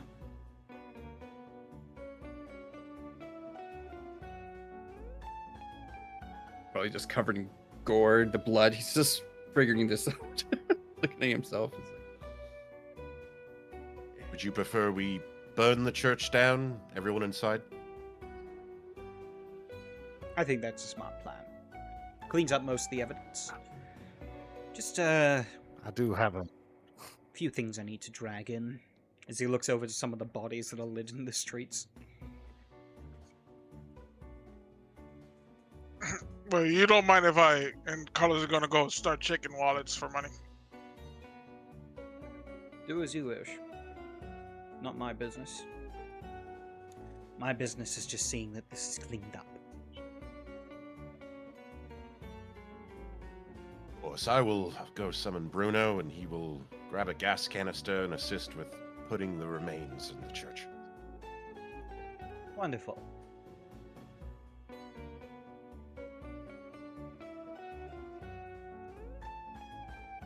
Gabriel will go over to the limousine and snap his fingers for Bruno to roll down the window. Bruno, if you would, we need to assist Mr. Eckhart in disposal and a burning, if you will. Yes, sir. Then he gets out of the car, brings over a gas canister, and starts helping to bring the bodies inside. You see Toby literally, drags these bodies like they're a light sack of waste. Just like they weigh nothing.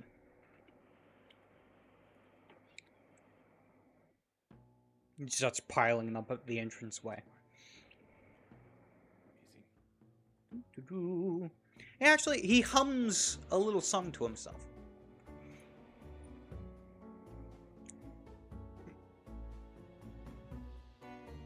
Toby, with the sheriff, do we need to go back to report, or is that something that you will do on our behalf, or forgive me for speaking out of turn? What we accomplished, found information. We'll be heading back to the Elysium together, right after we clean this up. Very good then. Could I, if I have some of the Colombian no sugar on me, could I go inside of the church before it gets burnt, provide it to one of the surviving civilians and feed? I'm gonna say no. They're not in the mood to take drugs at the moment. Fair enough. Nonetheless, bodies are piled up inside. The door to the church is locked. Bruno starts to pour some gasoline on the outside of it. You watch as Toby pulls out a matchbook. Who wants to do the honors?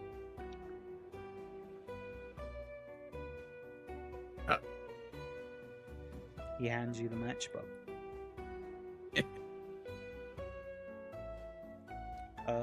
You see the matchbook has the emblem of the Black Swan Theatre on it. The Elysium. Elysium. Very fancy. Light. Is it like a matchbook? So he would light it, and then he'd light all the different matches on it, and then toss it onto the gas. What starts as a small flame begins to build. And as it does, all of you feel the compelling of the beast that forces you to step back as the flames begin to grow. After some time, you begin to hear the screams of the people inside, begging for help. But they receive nothing. And you are left hearing the sounds of screaming until eventually all that can be heard is the roaring fire. I need all of you to make a conscience roll. Yeah. That'll do. Conscience, difficulty 9. This one you can botch. Is this just a willpower path Yeah. to roll? Wow, that's Wow. ow. Jeez. I'm surprised. 9's a really hard number to hit. You said 9? Yep. Difficulty of 9. Difficulty Bunch is 9. alive.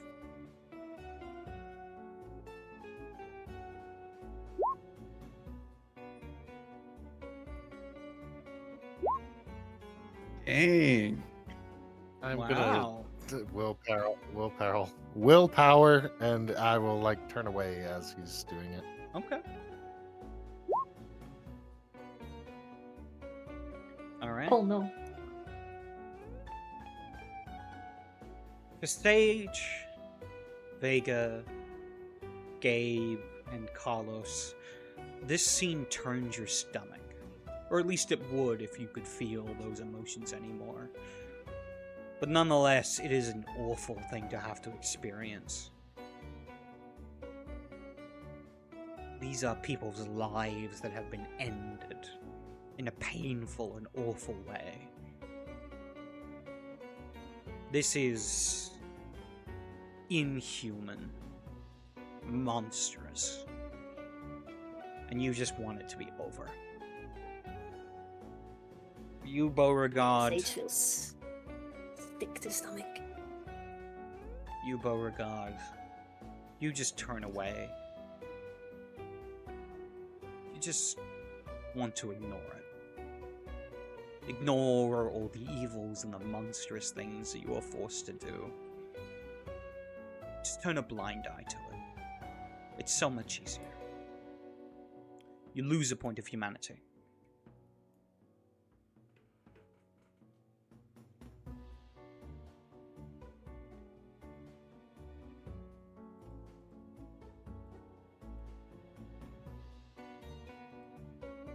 With that, Toby returns back to your car, getting in the back seat.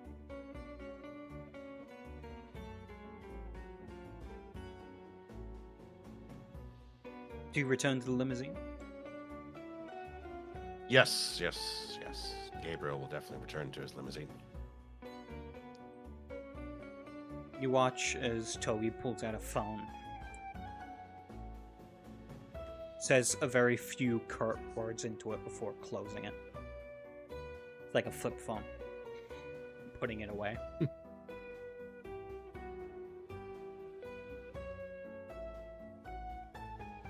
So then. Do you have a nice night?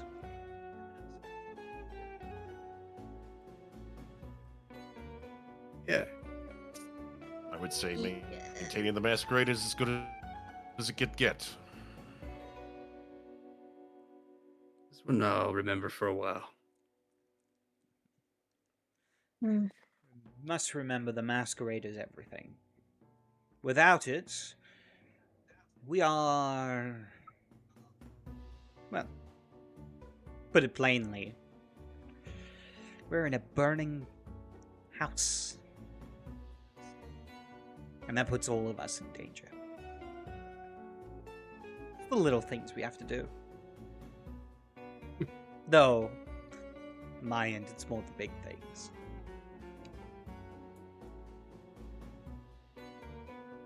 And this is considered small for you?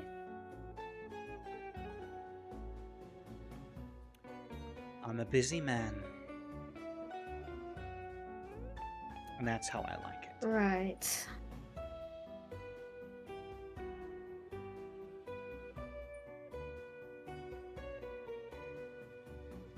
We ride back with you, go in our vehicle.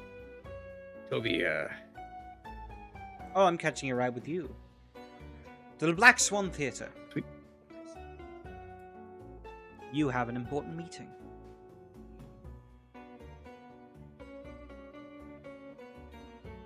and I'm I assuming do the, not like the this limo sound. is big enough. Oh, yes. It's big enough.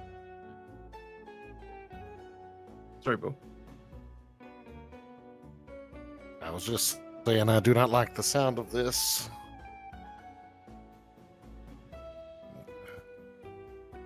You begin to make your way back to the city of New Angleton. As we see in the distance a burning church, its steeple beginning to collapse in on itself. As it burns to the ground, leaving nothing but the remnants of corpses and what was a once peaceful night. Sage, you find yourself focusing on the face of the boy whose head you removed from his shoulders. Maybe it was not you that turned him into a monster, but it was you who ended him. Make me a...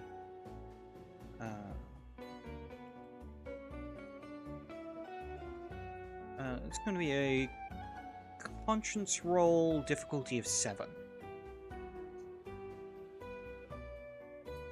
Conscious. That's modifier. That's not right. 7.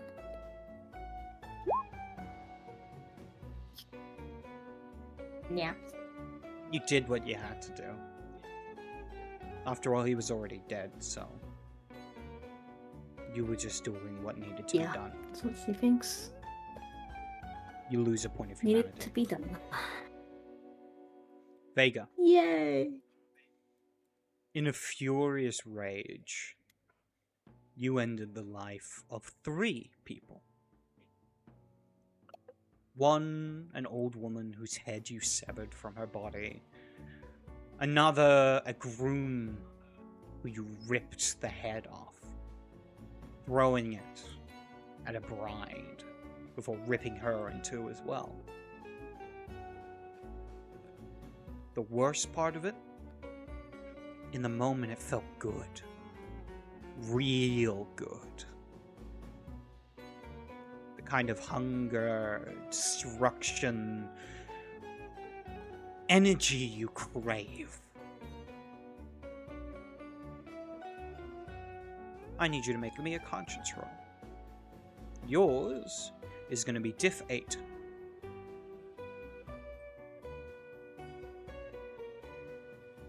Out of curiosity, is this the first people Vega has killed?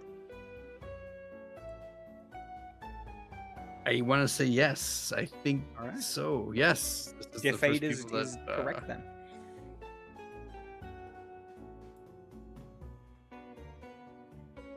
Did I do that correctly? Okay, 1 second. There we go. 8. As with other conscience rolls, And- Watch is alive. Abuelita, sorry. that Okay. Scares you. Honestly terrifies you is how good it felt in that moment. You never want to feel those feelings again.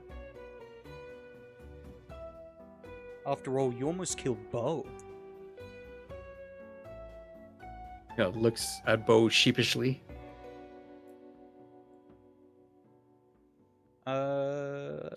Beauregard, did you kill anyone this night? I don't think you did. No. No, but I did learn that I have fortitude, and I shot my gun for the second time, and I hit something this time. There you go. Carlos, you murdered a man in cold blood. It's not the first time you've done it, but you definitely did it this time. Yeah. You can make me a Yeah. conscience roll difficulty 8 as you begin to recall the look of horror in the other man's eyes as you just cut the head off his friend. He should have been better. Where the heck do I roll conscious? If you click on your token, it'll be roll path, willpower path virtue.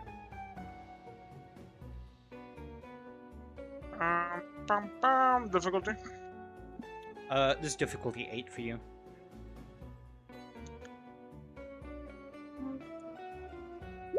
Did a pretty fucked up thing. And you know what? You feel a little bad about it. I mean, you did it to protect your friends, but you still killed a man. Took his head off. It's kind of monstrous. You almost scare yourself a little.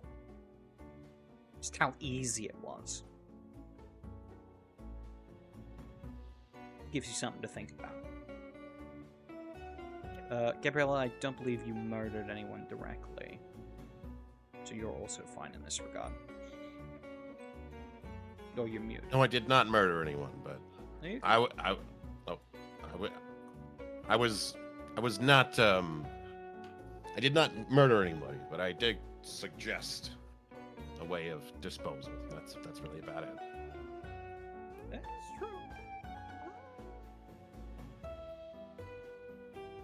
We'll say that rolls into the roll you made before.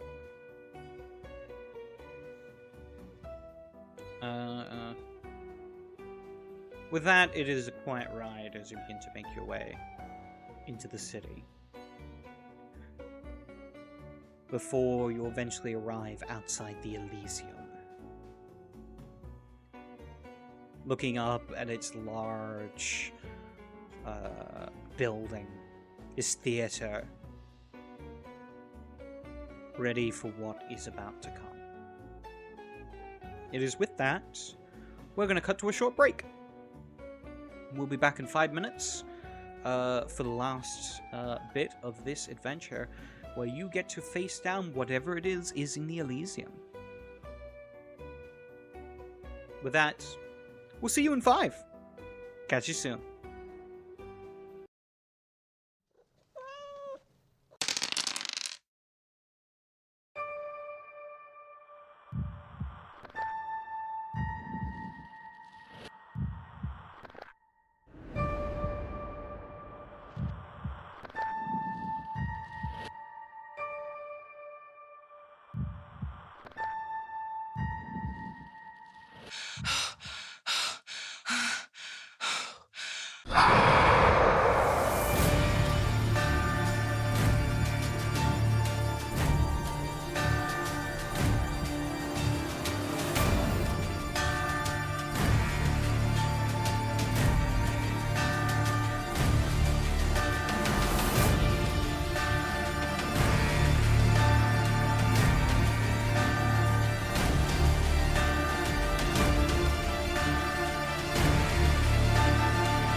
And we're back! Hello and welcome back to Orphaned Blood. Where we last left off, chaos. But now, a moment of peace. As they arrive outside of the Elysium. As you are welcomed inside, you see Toby take the point ahead of you, walking into the Elysium. You can follow if you wish, but he does not slow down. I'm going to follow. Yeah, I think You'll it's follow, wise to follow. briskly. As you step further into the Elysium, you see that the Elysium is empty. You see the kind of lounge area that's been set up in the topper area. What would be a VIP room for the theater that would usually be bustling with kindred is completely empty save for a few individuals that just seem to be patrolling. And you are welcomed further into the Elysium, walking down a hallway, following after Tobias, before he eventually arrives at the very end at what looks to be a large, velvet-covered door that you have been to once before. This is the prince's meeting room. You watch as Tobias stands at the door, looks to you with a smile, and slowly opens the door, before gesturing for you to go inside.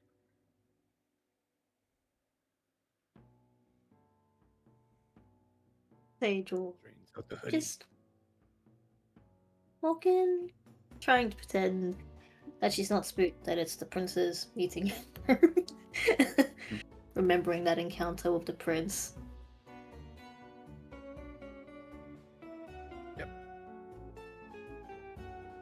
Walk in.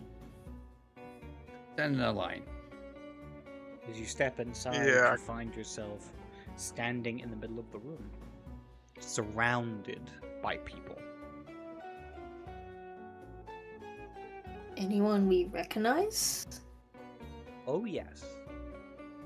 Sitting before you, on a large, plush couch, is the prince, Wilhelm von Brath.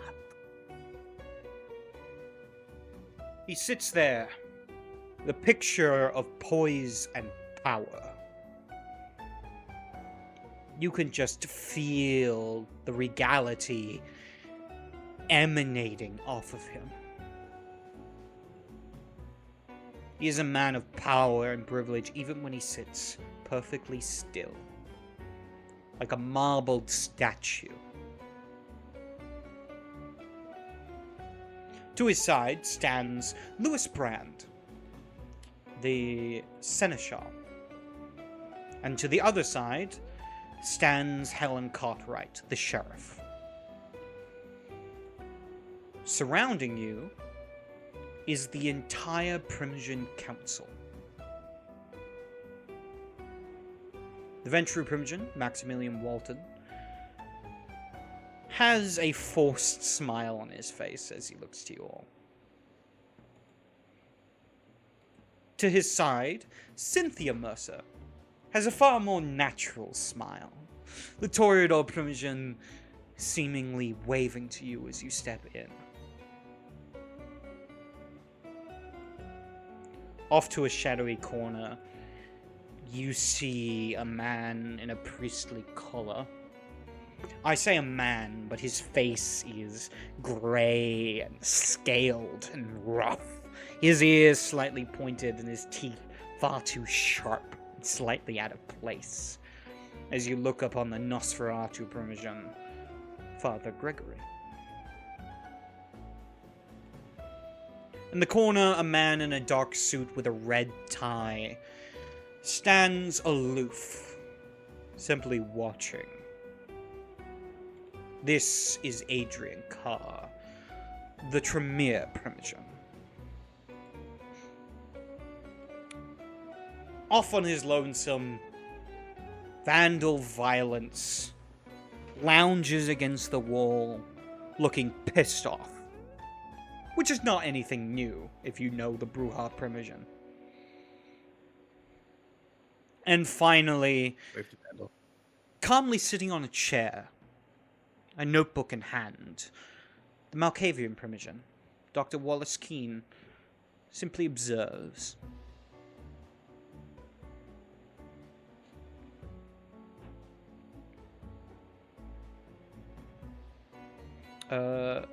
Gabe, this is probably the first time you've ever seen the Primogen all together in one place.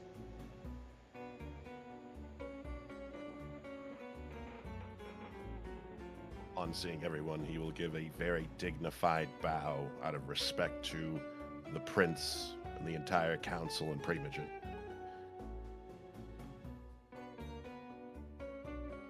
Vega follows Gabe's lead. Carlos does the same.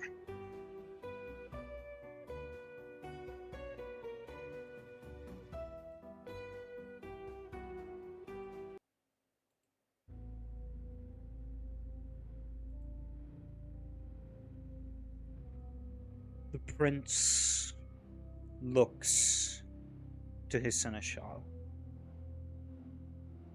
and then gestures his hand. Lewis nods before turning to you.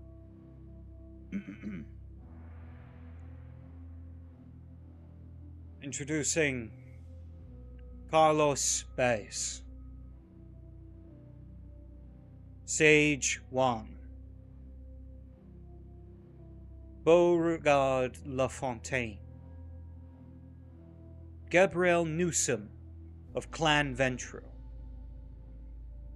and Vega de Leon of Clan Bruja.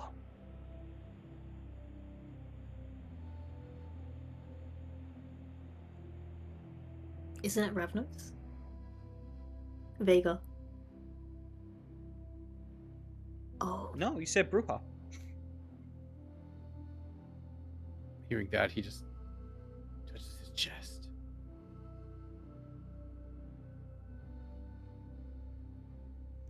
You see Vandal narrow his eyes at you, Vega. And for a moment, you feel this sense of dread.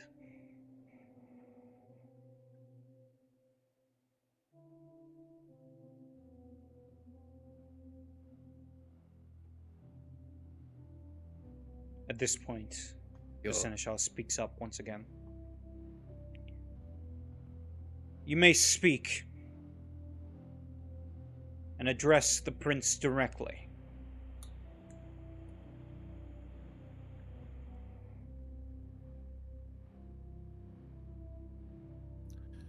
Good evening, your liege. What do you require of me and my compatriots this evening, sir?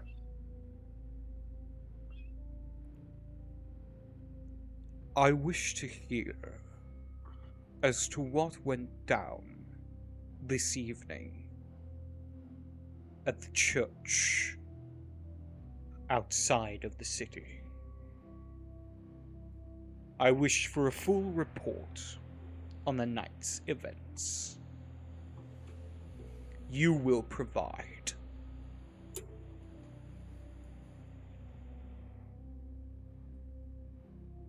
Yes, my liege. Shall be done. Me and my coterie decided to leave town, investigating some Seraphan cult, religion as they like to call themselves. We weren't entirely sure what it was about. We had very little intel on the town, but we knew. We went forth and decided to investigate.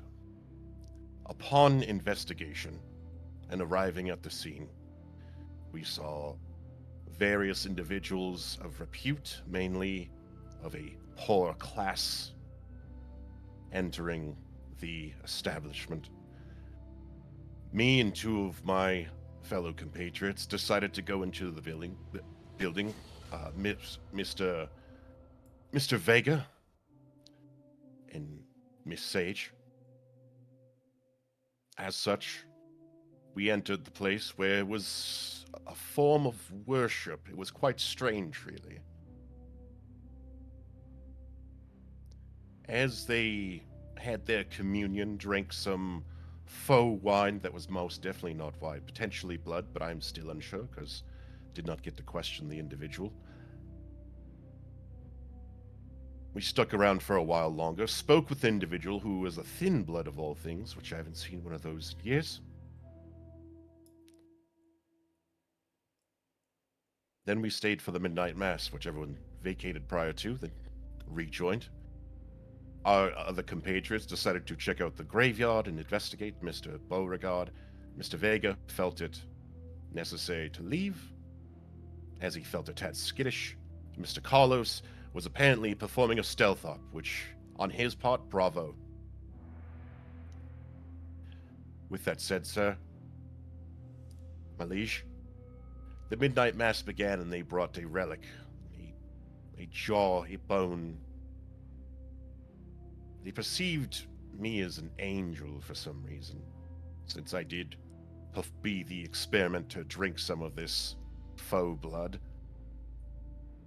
Or wine, sorry, misspoke. And as such, they deemed me an angel. Obviously, that couldn't be allowed, because they would all have to be executed and murdered to maintain the masquerade as a whole. That is the rule, that is the code, and we follow it to the letter. Sire? As such, the priest had his midnight mass, labeled me an angel in front of these Philistines, came at me with this bone, I smacked it away, felt a strange sensation. We were able to detain the priest. Sadly, he was killed in the altercation before we could ask him any questions, but they did reveal a fable of sorts between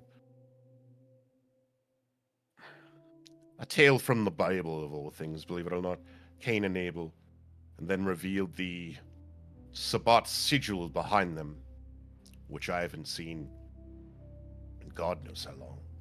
I would imagine all of us haven't seen that in many, many years. I will allow Mr. Vega and Mr. Beauregard to recant what happened outside, and I will finish what transpired on the inside, sir. His eyes turn to both Beauregard and Vega. Expectantly.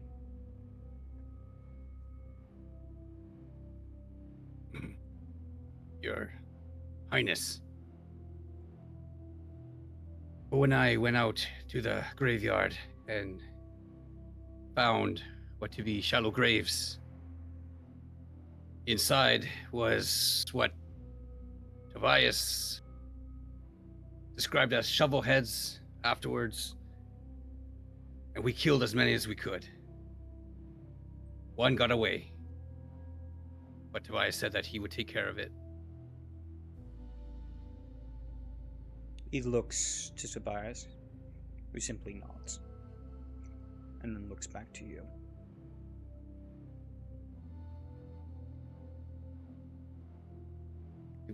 And that is all we found outside in the cemetery, Your Grace. Bo will kind of interject as if to exclude a tidbit before Vega would say it. And you both eliminated these rogue fledglings. As much as I would love to accept a credit for those things, I did not dispatch any of them by my own hand. Then it seems Partnership. you were the driving force behind it. As he looks at you, Vega.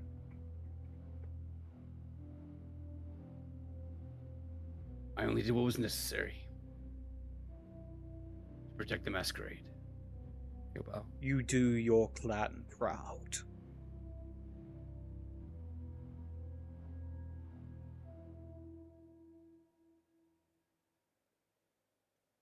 He then turns his Highness. attention back to game.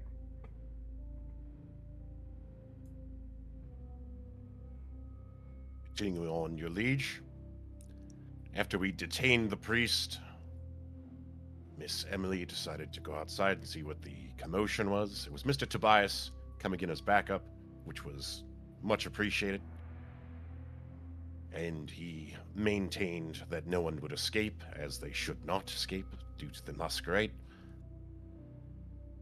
He did assist inside by executing the priest, which by his right, he has the right to do so, as is his title. We did not gain any information from him, even though we did try to. He clung to his religion, but he found that a bullet was more powerful than God. Funny enough. That being said, we all gathered outside, discussed what happened, and then we chose to burn everything. The bodies, the living, everything. All evidence disposed of as it should be, and how it must be. Your Grace. And what happened to the thin bloods you spoke of? To my knowledge, all of them, well, the one thin blood that I could confirm is no longer with us due to Mr. Carlos, who executed him on the spot, because violence was needed and appropriate for that to cause a panic, which a panic did assist and help detaining the priest after the malleable minds of humans are easy to manipulate, as you know, my liege. His eyes turn to you, Carlos, boring into your soul. You eliminated this thin blood yourself, taking it upon yourself to do this action without the approval of your elder. Is this correct?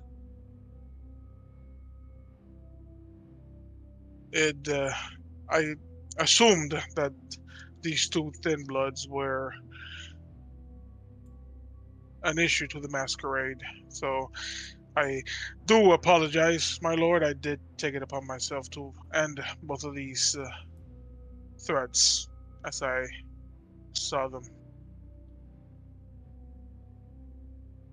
He leans forward. Well done. Your ingenuity is a credit.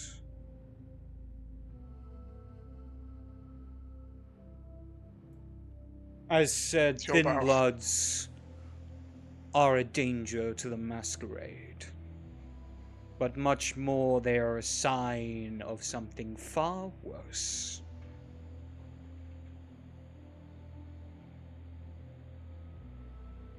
They are not true Cainites. Not Cainites, sorry. They are not true caitiff. No, fuck. Roll back. They are not true kindred. You have done well.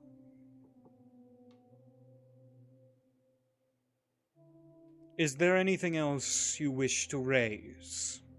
Any of you? Now is the time.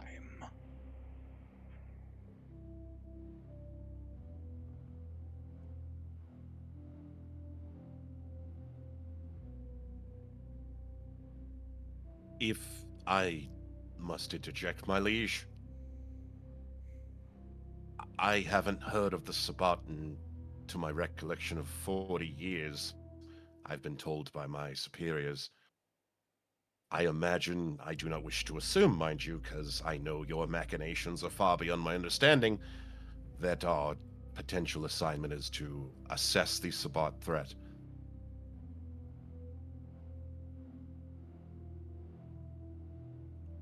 At this point, Maximilian would speak up. You claim that this is the actions of the Sabbat. But there has been no evidence of the Sabbat's existence within the city for over 40 years. Not since the last time they were rebuffed from our borders. at which a time they suffered heavy losses. Surely they know better than to face down against our mighty prince once more. Cynthia Mercer then speaks up. I see no reason for them to lie. They have been nothing but model citizens in our society. Despite being caitiff, they have shown their loyalty.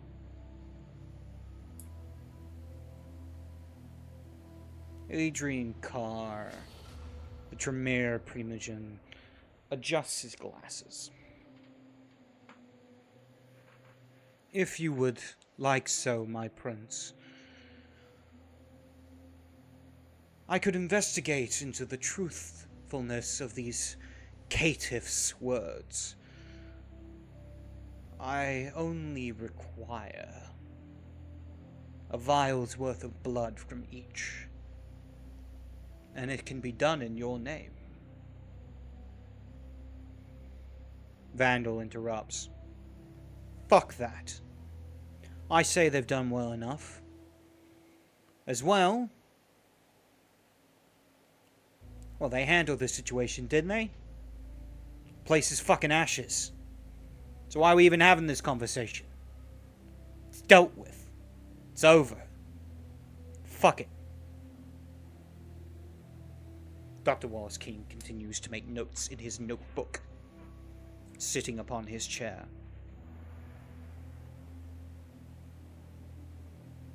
Father Gregory is the last to speak. The Nosferatu priest rises.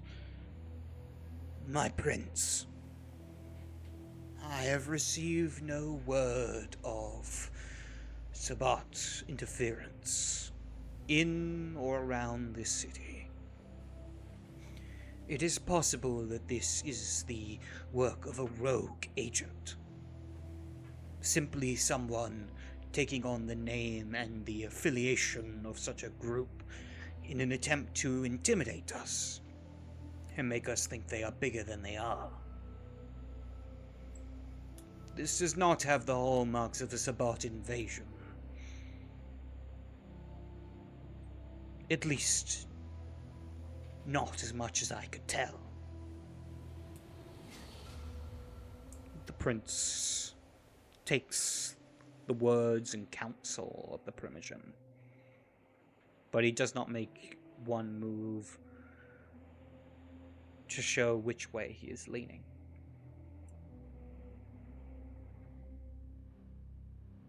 Helen simply turns to the prince and says, Your Majesty, I will continue the investigation into this, should you require it. It will not take any time at all, and I can take care of it personally. The prince raises his hand, and then waves her off. You watch as she sighs frustratedly.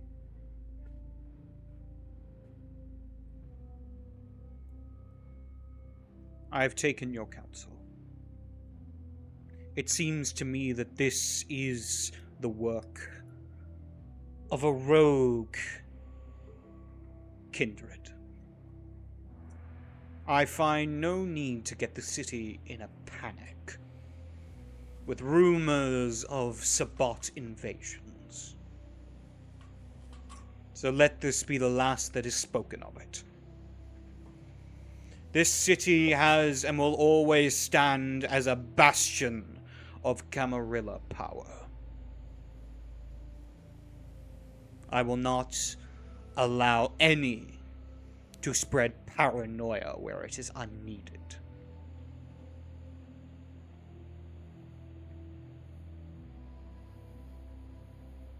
To you, caitiff. To you, caitiff and Bruja. You have done well. Your service to your city is exemplary.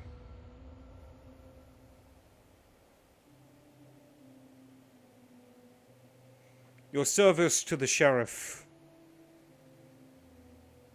has been provided, and the debt that you owe to her is complete.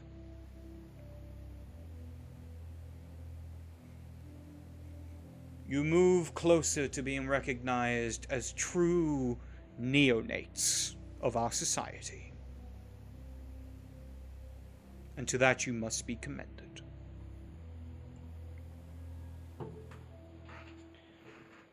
Mr. Newsom, you have done well in educating this group. You must also be commended for your work. You have proven a loyal member of the Camarilla and a loyal member of our clan.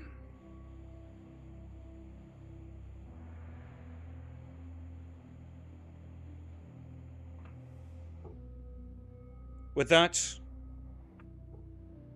you are all dismissed.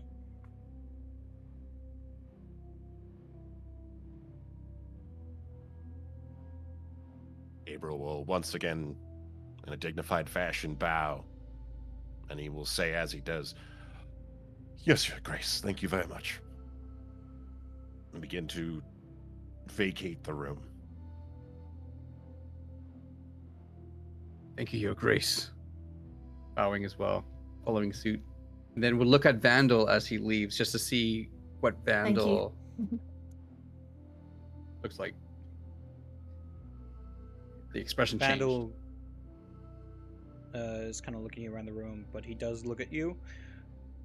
It's still a grimace, and it's still like his eyes are pressing into your soul, like he's about to smack you in the face or something.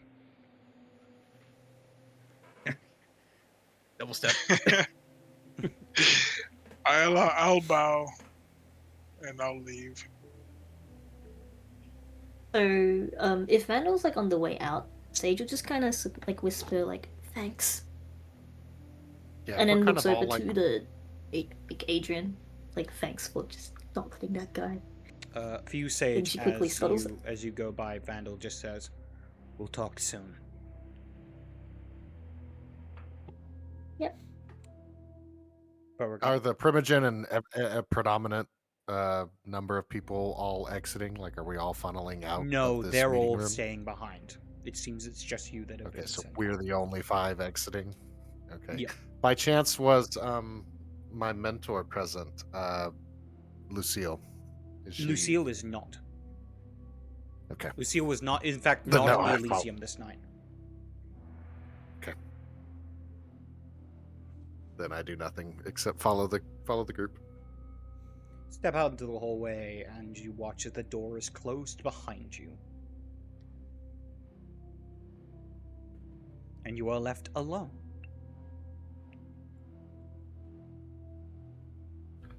It seems we have found a bit of favor amongst our benefactors.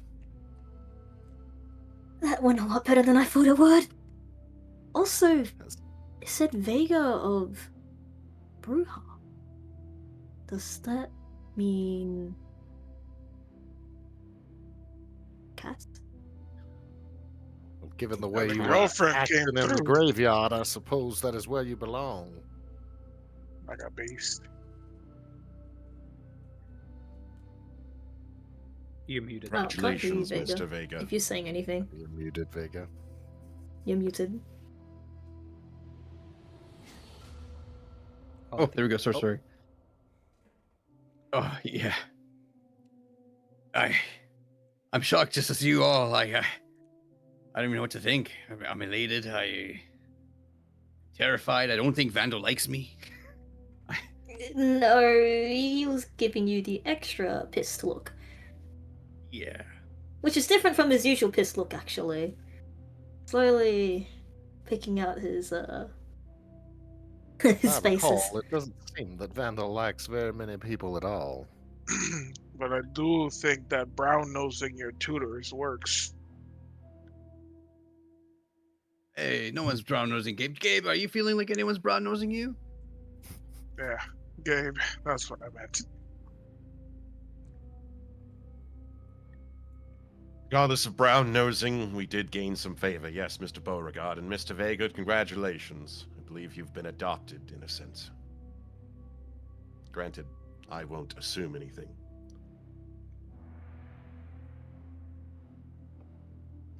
Yeah. Storyteller, would there be a feel? I don't know. Like if someone gets claimed, is there some sort of connection, or is it simply by words and acceptance? Purely political.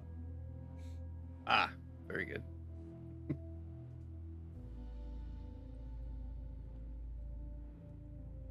We'll see. Anyway, I Congratulations. think- See if it's Anyway, go on, Mr. Vega. Please speak. no, just agreeing with Finish you. your thoughts. just agreeing with you. Either way, I think we have dallied here, and I would like to go to a place where we could have a drink, relax a little bit. You've all done exceptionally well. Yeah, I need to go eat. Bit thirsty.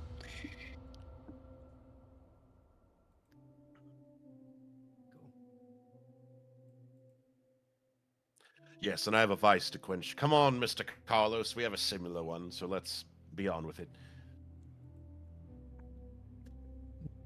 A man after my own heart. Let's go. Vega will walk to Bo and sort of just put his hand on his shoulder, and he'll look at it and just say, "I'm so sorry." Yes, just watching. well, it would appear that you were without your mind at the time. Presumably, I am capable of the same thing, so I shall not hold it against you. But do expect the occasional good ribbon from me whenever the situation does align. I thought, no one's gonna hold. Well, he just sort of kind of think about that and like thinking about how he tore into the flesh and how all that. He's like, trust me, it feels good, but you don't want it. Besides, I suppose I at least owe you the honor of the thanks for discovering my latest capacity, as it were. And I guess he'll try to focus on something to play around with his hardening, or whatever you want to call it. Forget the word.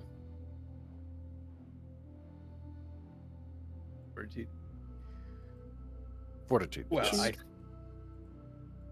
Well, I guess we're even then. Hey,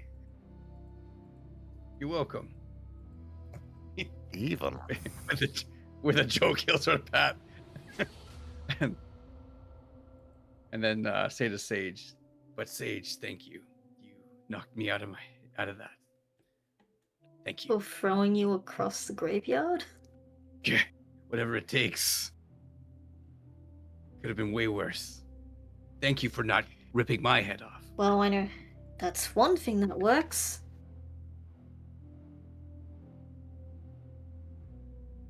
I did think about breaking a few bones, but that probably would not have ended well.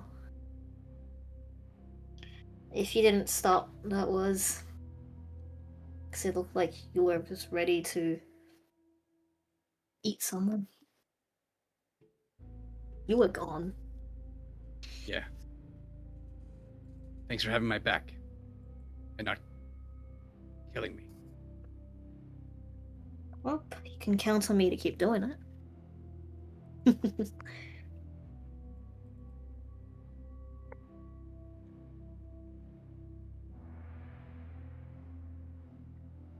Anyways, I guess, should we go to the club? Or if you guys have it, if Gabriel try. had the Well, better if the- place. You can hit. I was gonna say the midnight mass was the thing, and then all the events that followed. We must be getting decently close to dawn. Oh. You'd have about 3 hours till dawn. Perfect amount of time. I would say a quick drink at the club, and we can be off to bed in a jiff. In a jiff. All right. You guys managed to swing by the club, get some drinks, indulge your vices. Is there any conversation that would happen during that time? Also, which club do you find yourself going to? There's a few different options at this point. You can go to Club Renegade, which is the Anarch Bar. You can go to the El Dorado, which is the Satite Club. Or, a new option, you could go to Temptation, the Camarilla Club. Oh, new one. Oh, We temptation could- sounds mighty tempting, if I don't say so myself. Check out the new one. Alright. You make your way over to Temptation, not too far away from the Elysium. As you arrive, there's a big burly man at the door. There is a large line of people that are waiting to get in. As you approach, the man simply nods to you, recognizing you, Gabrielle, and allowing you and your friends through.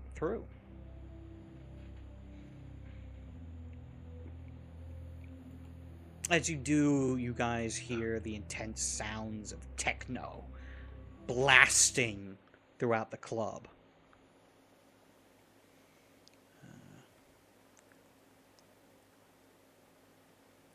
Let me see if I can get some good music to it.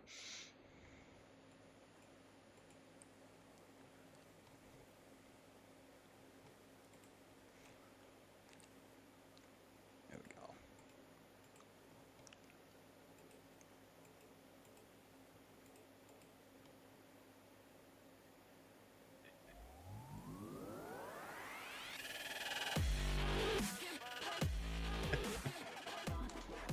As you step inside, this place is going off. This place has so many people in it that it's incredibly crowded.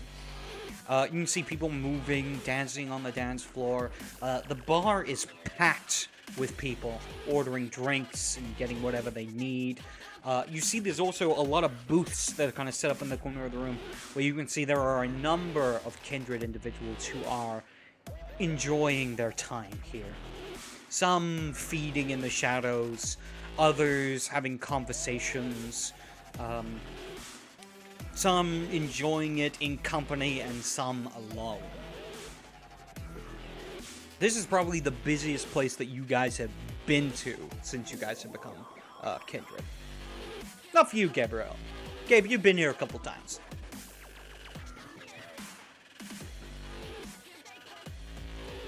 But this is Right. where the Camarilla does business in plain sight.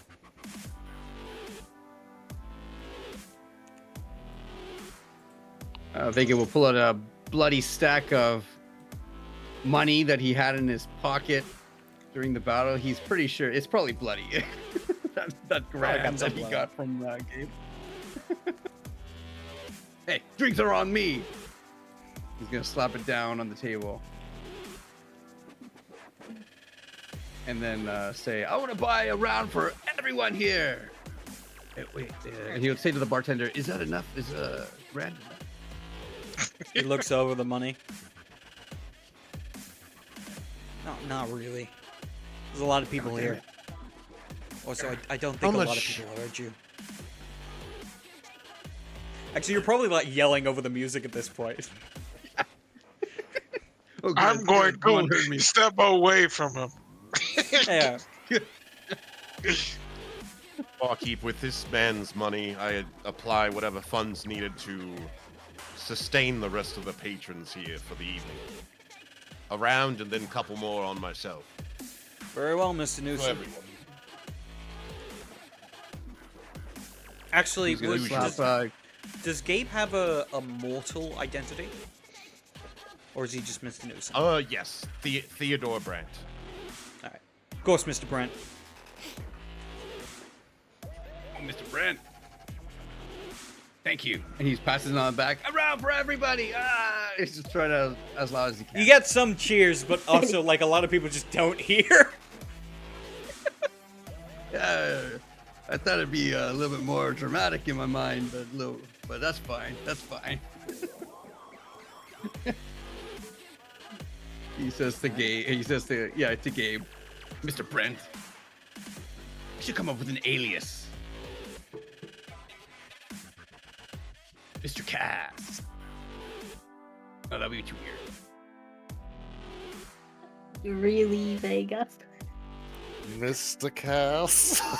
You would take her Mr. name. Cass! No, wait. Mistakes were made.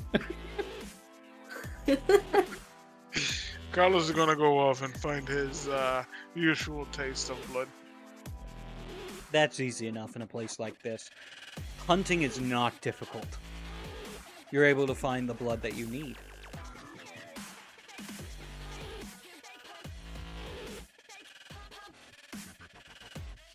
I could also am- go find blood. Yeah, Gabe I'm also looking Would it for, be to from- find,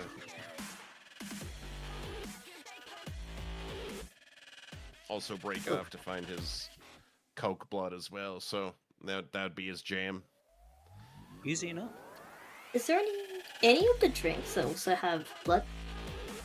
Not Do they here. have blood drinks? This one doesn't do blood drink. Okay. Well, They Sage wouldn't will do try something to as crass sneakily. as that.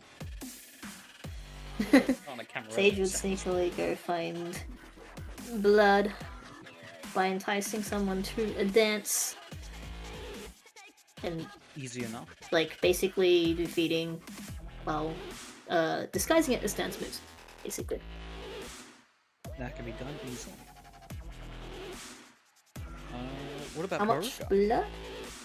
blood? I'll get to that in a moment. Yeah, Beauregard will need to hunt as well. His target would be a young, attractive, effeminate male, which I think this seems like quite the place for it. Oh, absolutely.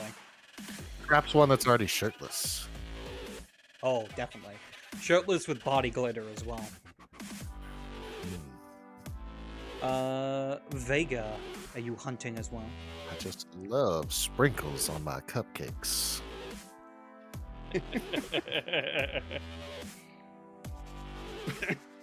Yeah, Vega will realize he gave all his money to buy drinks, and then he's like, damn it, I don't have any more money. I'll go try and seduce someone on the dance floor as well. And he'll Alright. attempt to dance. As easy And enough. some beatboxing. Of course.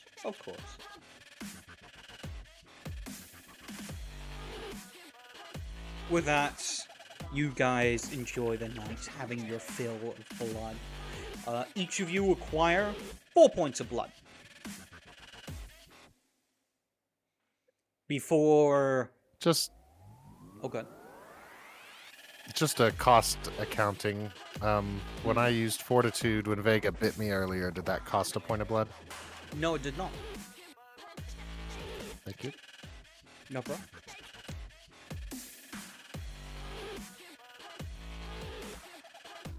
With this, time begins to wrap up as you can all feel the day is not far from the horizon. It is time for the sleep of the dead.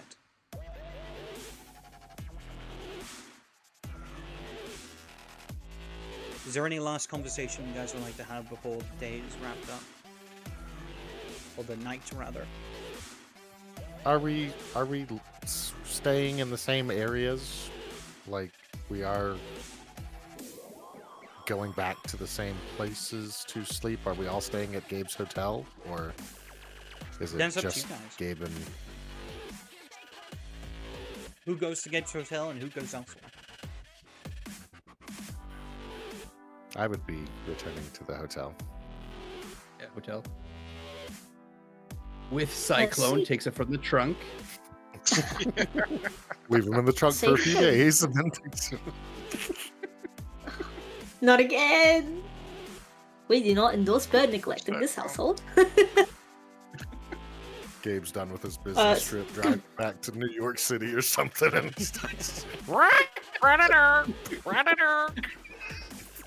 Oh my god. I'm going back to the hotel.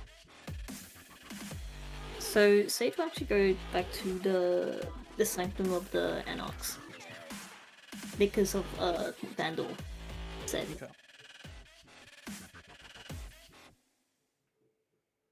All right. With that, as you all go off to sleep, Sage, you're informed that Vandal will speak to you tomorrow. Yeah. And as the sun is about to rise on the horizon, as everyone is getting ready for the sleep of the damned, Gabriel, your phone rings.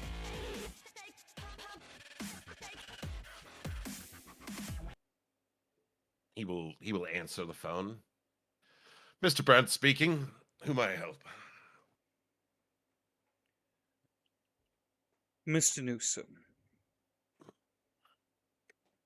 This. Oh, yes.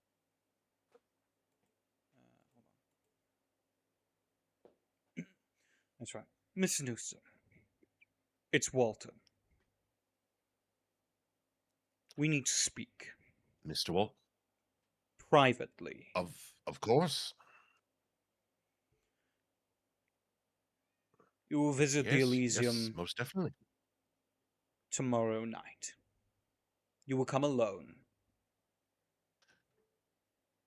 Understood. I will be there promptly tomorrow night, alone. Yes, sir. The phone hangs up.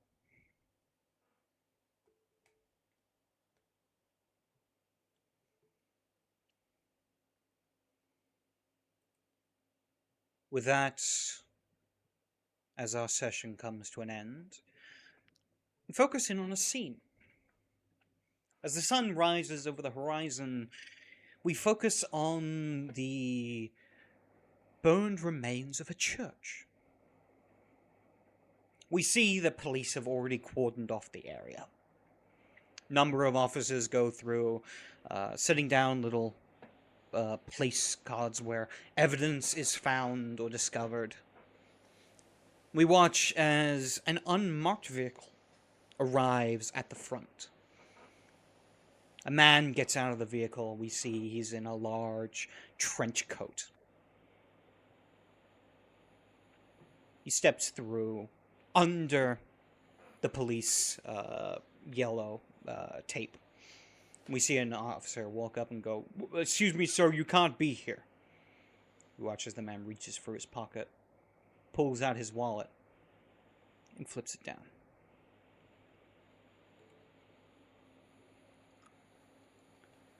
Agent Gardner. And we see... Hold on, I want to get this right.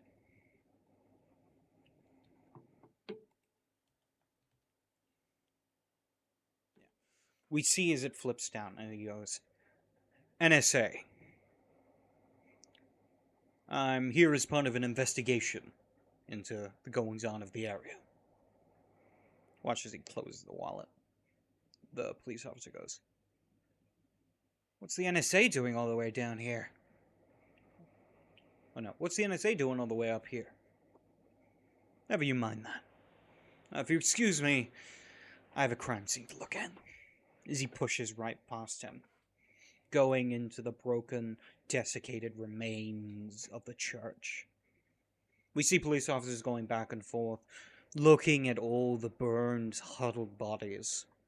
A couple of them looking very pale and sick, seeing this scene. We see one officer run out of the church and throw up into the parking lot. But we see the agent as he calmly makes his way over to a corner. Watch as he puts on a glove and begins to sort through a bunch of burned wood before he finds something on the ground. Reaching over to pick it up. We see a view from behind his head as we see him holding a piece of fabric, carrying the sigil of the Sabbat. We watch as the police officer calls out, "Did you find something?" "No, officer. Nothing at all." As he folds up the piece of cloth and tucks it into a plastic bag before tucking it into his coat. We watch as Agent Gardner stands. This just got a whole lot more interesting. And we end the session there. With that, thank you very much for watching. We're going to jump to some outros. We're going to start off with Yampa. Yampa, tell the lovely people who you are and where they can find you. What's up, guys? Yampa playing Carlos Baez, the cocaine fiend. Happy to be back. You can find me here on Thursdays, Fridays on the Taking Time Bob channel whenever we go back to it, and then on Mondays with Super Cyber Station. But I'm a vampire here, and I'm happy to be killing things with my claw hands. Happy to be murdering. Can't stop killing. Up next, Tone. Tell the lovely people who you are and where they can find you. Everybody, my name is Tone, and I'm playing Vega de Leon, and also I am on Mortal Rolls Monday nights, where the gods have fallen, and they're making their way through their mortal rolls, trying to figure out what happened. Season 3, The Unraveling. And also, you can find me on Ticking Time Bob every once in a while. I'll be back February 17th. And of course, Crick Crafters with the Odyssey, where I play with this lovely gentleman. Where's the storyteller pointing to the storyteller? And yeah, we also had Cleansing Rain guest star yesterday, so it was awesome seeing him there. But I love you guys, love this cast, love this game. Thank you, Mark, once again for opening up your house. Appreciate it. No problem. Glad to have you along, and I'm glad you're enjoying it. With that, up next, Emiko. Tell the lovely people who you are and where they can find you. Hello, I'm Emiko, and I just played the vampire Sage, and she got to kick someone's head off. Some poor, frenzied vampire. That was a great session. This is the only game you can find me at. This is the only project I have on publicly currently. But yeah, thanks for running the session, Mark. That was pretty epic. Glad you enjoyed. Up next, Cleansing Rain. Tell the lovely people who you are and where they can find you. Hey everybody, Cleansing Rain, playing Beauregard Thibodeau LaFontaine III. You can find me on almost all socials at Cleansing Rain. It is not clean singing rain, nor is it cleansing grains, as some people have suggested quinoa was appropriate as a cleansing grain. But no, at Cleansing Rain on most things. On X, aka Twitter, it's there's an underscore in between. Other than that, everywhere else is Cleansing Rain, and having a blast with Orphaned Blood as we do week after week. We'll be back here next week and appearing on some other places intermittently, but cannot announce those just yet at this time, as they fall into that kind of shh status. Fair enough. Very good to have you with us, as always. Excited for next week. With that, we go to last but certainly not least, our dear guest, Caleb. Tell the lovely people who you are and where they can find you. Just another villain, Caleb. I'm here every Thursday till I am no longer needed, but always a pleasure to be here with this awesome cast. Tomorrow, you can see me on Void Doll's channel playing a Tabaxi Echo fighter in the dark fantasy Dark Reign. Takes place in the Underdark of D&D 5e. Very, very fun, very wild, and has been crazy. Just very wild. Late in the night, around 8-9 p.m. Pacific Standard. Varies for other time zones, of course. Can't speak for that. But you can catch me there. I have a couple other projects I can't talk about yet because, once again, I have to remain quiet. Once I can, I will say something about them. But till then, you can find me here, over there on Friday. And once again, thank you very much. I was happy to be invited to this and still stoked to be a part of this. Honestly, glad to have you with us. You've been amazing. It's honestly been perfect. Thank you very much. With that, hello, my name is Mark, aka TheCatsMeow. Thank you for watching. I hope you've enjoyed. This has been our tale of Orphaned Blood. On this Sunday, I will be live here with Hunters Hunted, my series set during the Italian Renaissance, following the lives of a bunch of vampire hunters as they attempt to survive and solve a conspiracy of the papacy. After that, you can also find me at Ticking Time Bomb Gaming, where we will be live, returning back to the Pendragon campaign, the Great Pendragon campaign, with the Boy King era, as we will be dealing with all that fun stuff of the political meandering and fighting as knights loyal to King Arthur. So come join us there for what that's going to be.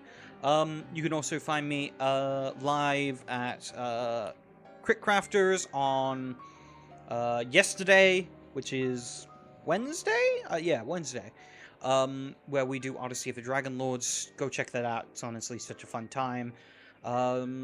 What other shout outs I can have? We'll do one, two, time Bob. I gotta get through like a whole bunch more shout outs, which I will be slowly moving through. Until then, is there any other shout outs that people want to do here? Any other cool things you want to talk about or advertise? Only that That's Vega all I got really. claimed.